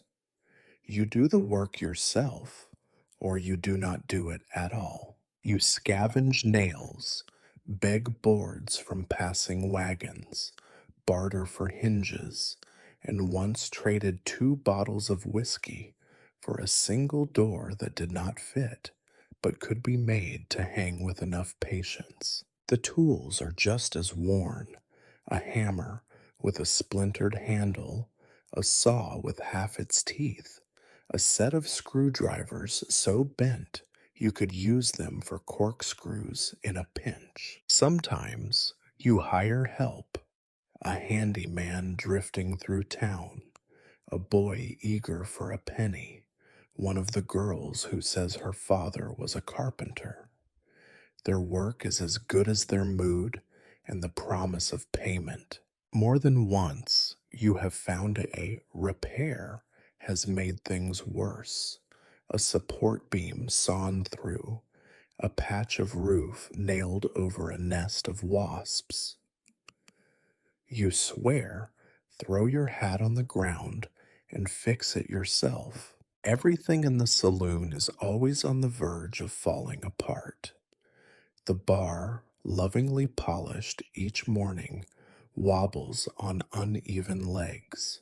The chairs are a graveyard of mismatched repairs: one with a new back, one with a new seat, a third held together by wire and hope. The tables bear scars from every knife, every spilled drink, every fight. The stove is unpredictable, roaring when it should simmer, stubbornly cold when you need it most. Plumbing is an exotic fantasy. You fetch water from the well, carry it inside by the bucket, and pour it into a cracked basin for washing. The outhouse out back is a monument to inconvenience, sagging to one side, home to a community of spiders and whatever else calls it shelter. Every winter, you shovel snow from the roof, praying the added weight will not send the whole mess crashing down around your ears. Nothing stays fixed for long: the wind, the rain, the heat, the cold, the boots of angry men, they all conspire to undo your work as soon as it is finished. Sometimes you wonder if the building will collapse first, or if you will simply give up and let it. You are always chasing after another repair, another crisis, another problem that cannot be ignored.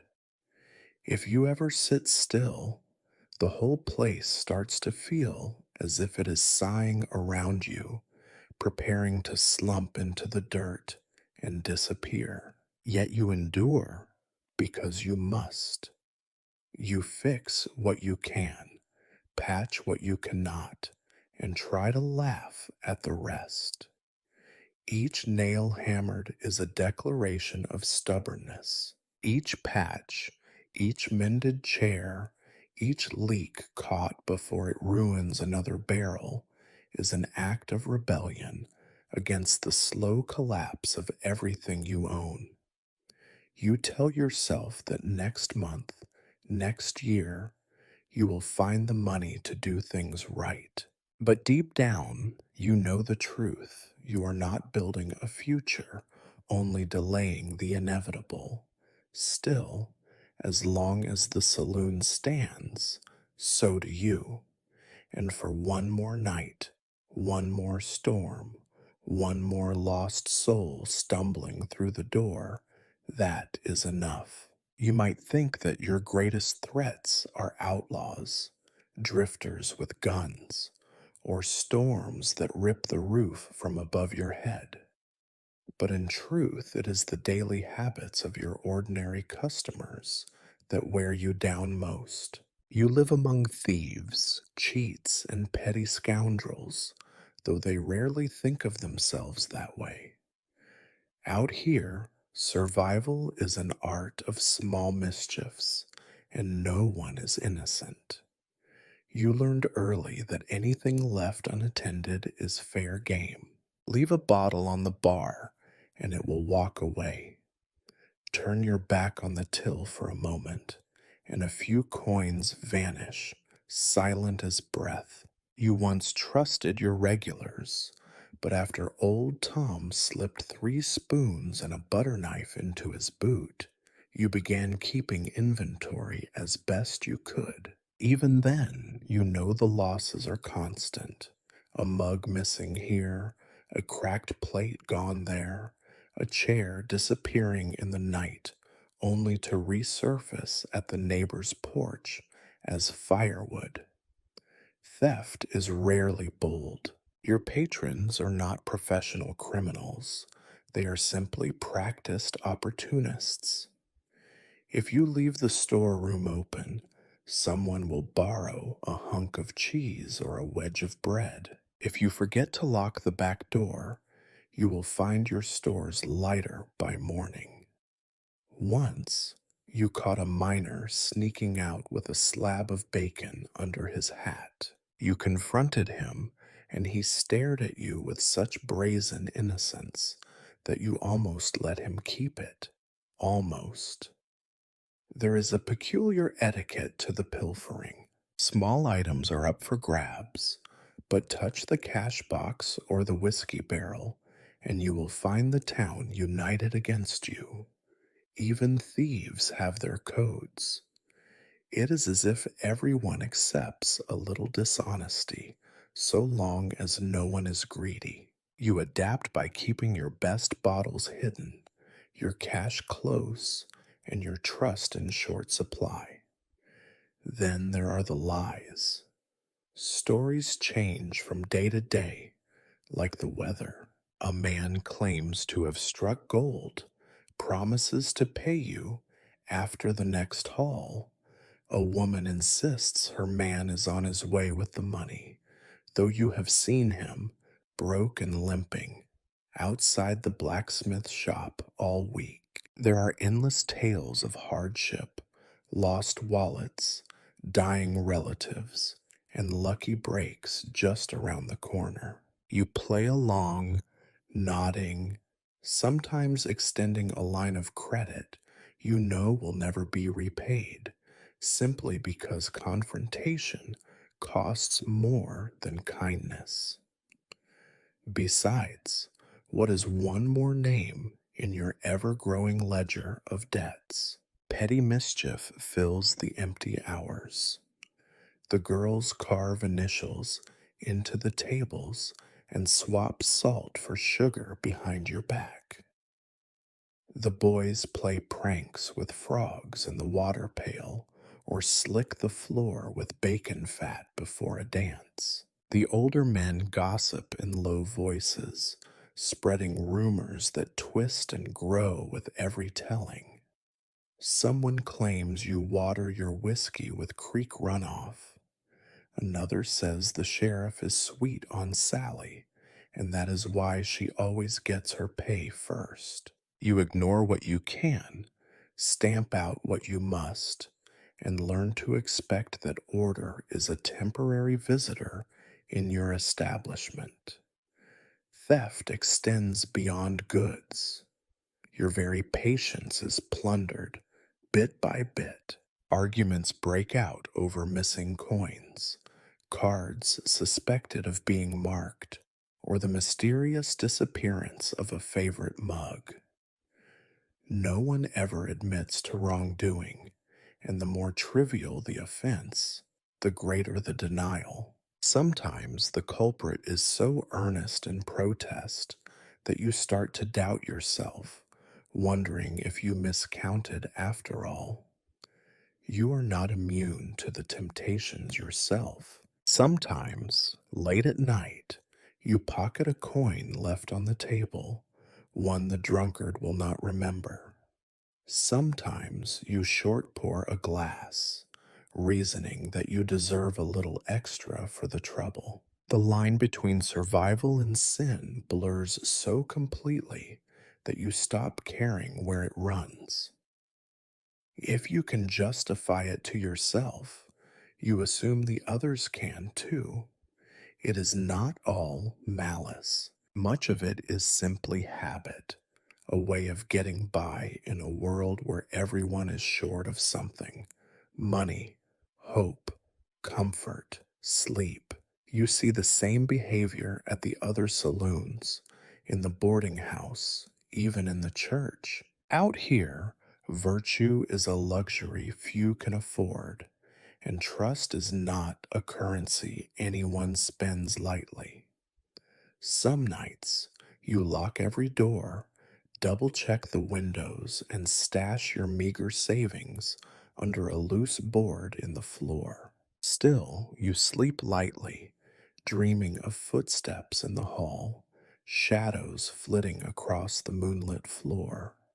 You wake each morning with a resigned sigh, expecting to find another glass gone, another loaf missing, another story spun from thin air. But you keep serving, keep sweeping, keep patching the holes, literal and figurative, left by those around you.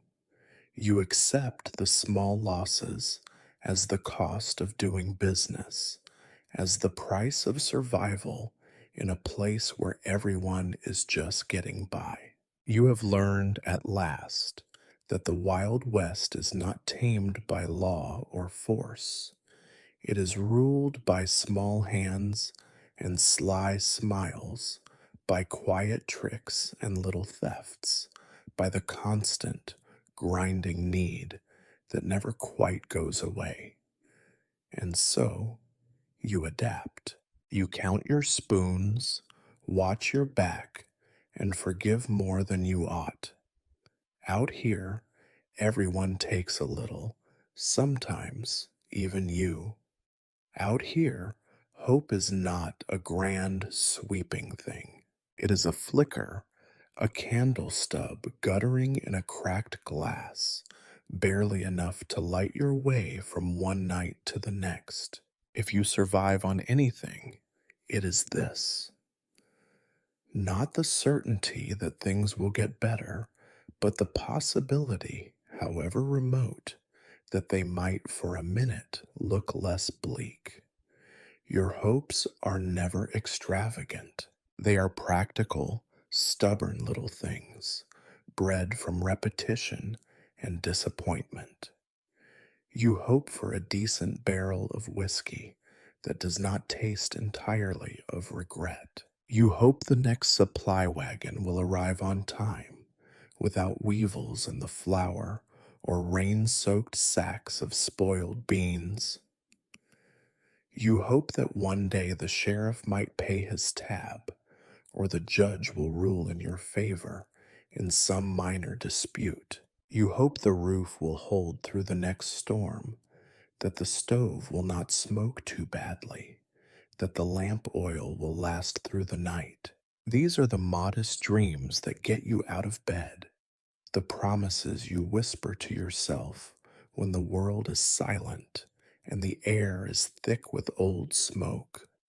But sometimes, rarely, so rarely, you feel a surge of something more. A rumor will reach town: gold discovered upriver, a railroad spur finally coming through, a cattle drive passing close enough that the drovers might stop in for a drink and leave behind a gold coin or two.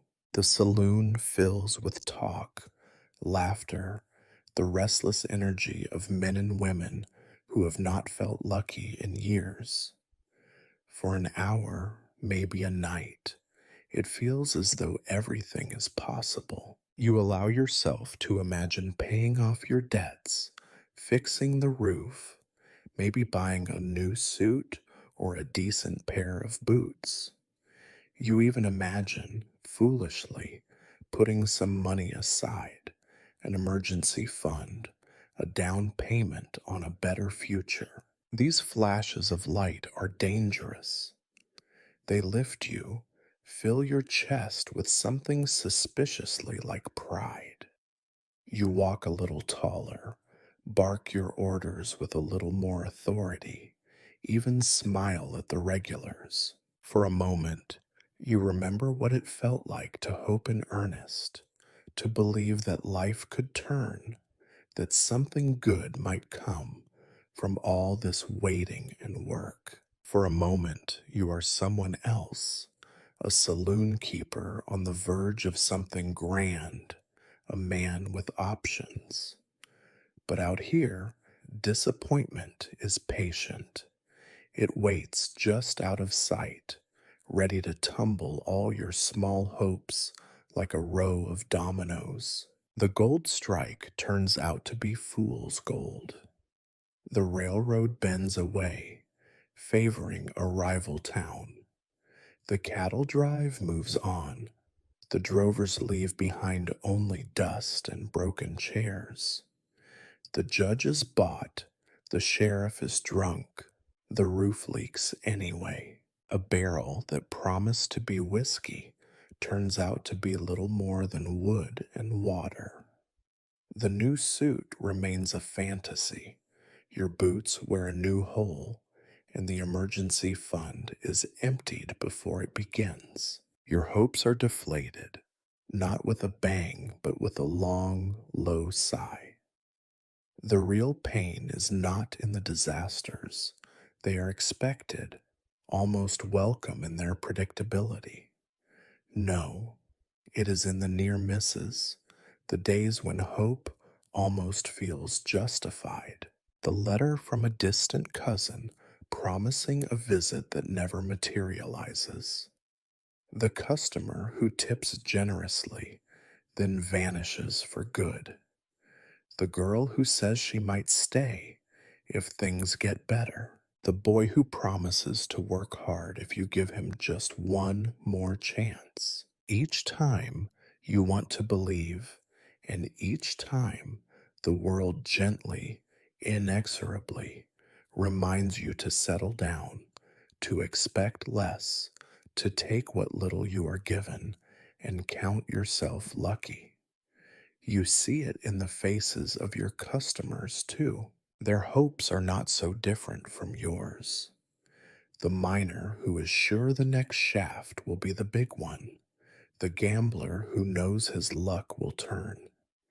The widow who saves every penny for a child back east, dreaming of a reunion that never comes. You serve them, you listen, you nod, you let their hopes fill the saloon like warm air, and for a brief, sweet while, you let yourself believe along with them. In these moments, there is a kind of lightness, a sense of community that cuts through the gloom. Someone brings out a fiddle, the girls dance, the cards fall kindly for once, and laughter, real laughter, echoes off the scarred walls. You tell yourself it might last. You know it will not. When the morning comes, hope hangs in the stale air like smoke. The broom finds the same old dirt. The empty bottles line up in mute testimony, and you start your day with the familiar ache in your back and the stubborn wish that maybe today things will break your way. But even as you hope, you armor yourself against the letdown, already rehearsing the story you will tell yourself when nothing changes. At least you tried, you whisper, and on the hardest mornings, even that sounds like a lie. Still, hope persists. It is the one thing you cannot patch or dilute or pawn. It sneaks in on the edge of exhaustion, makes a home in the cracks, and refuses to be swept away. For all your cynicism, for all the nights you fall asleep, wishing for nothing but silence, you always wake up and open the door, just in case. And in that stubborn ritual, worn, tired, and necessary as breath, you find the only real victory the West allows. Night comes slow and heavy to the frontier, dragging behind it the weight of everything you did not finish and all the things you wish you could forget. Last call is less a moment than a ritual surrender. You ring the battered bell, shout yourself hoarse, and watch as your remaining customers drain their glasses, grumble their curses, and shuffle out into the chill. Some linger, hoping for one more pour or a crumb of bread, but you are already thinking of the tasks left before you can finally close your eyes.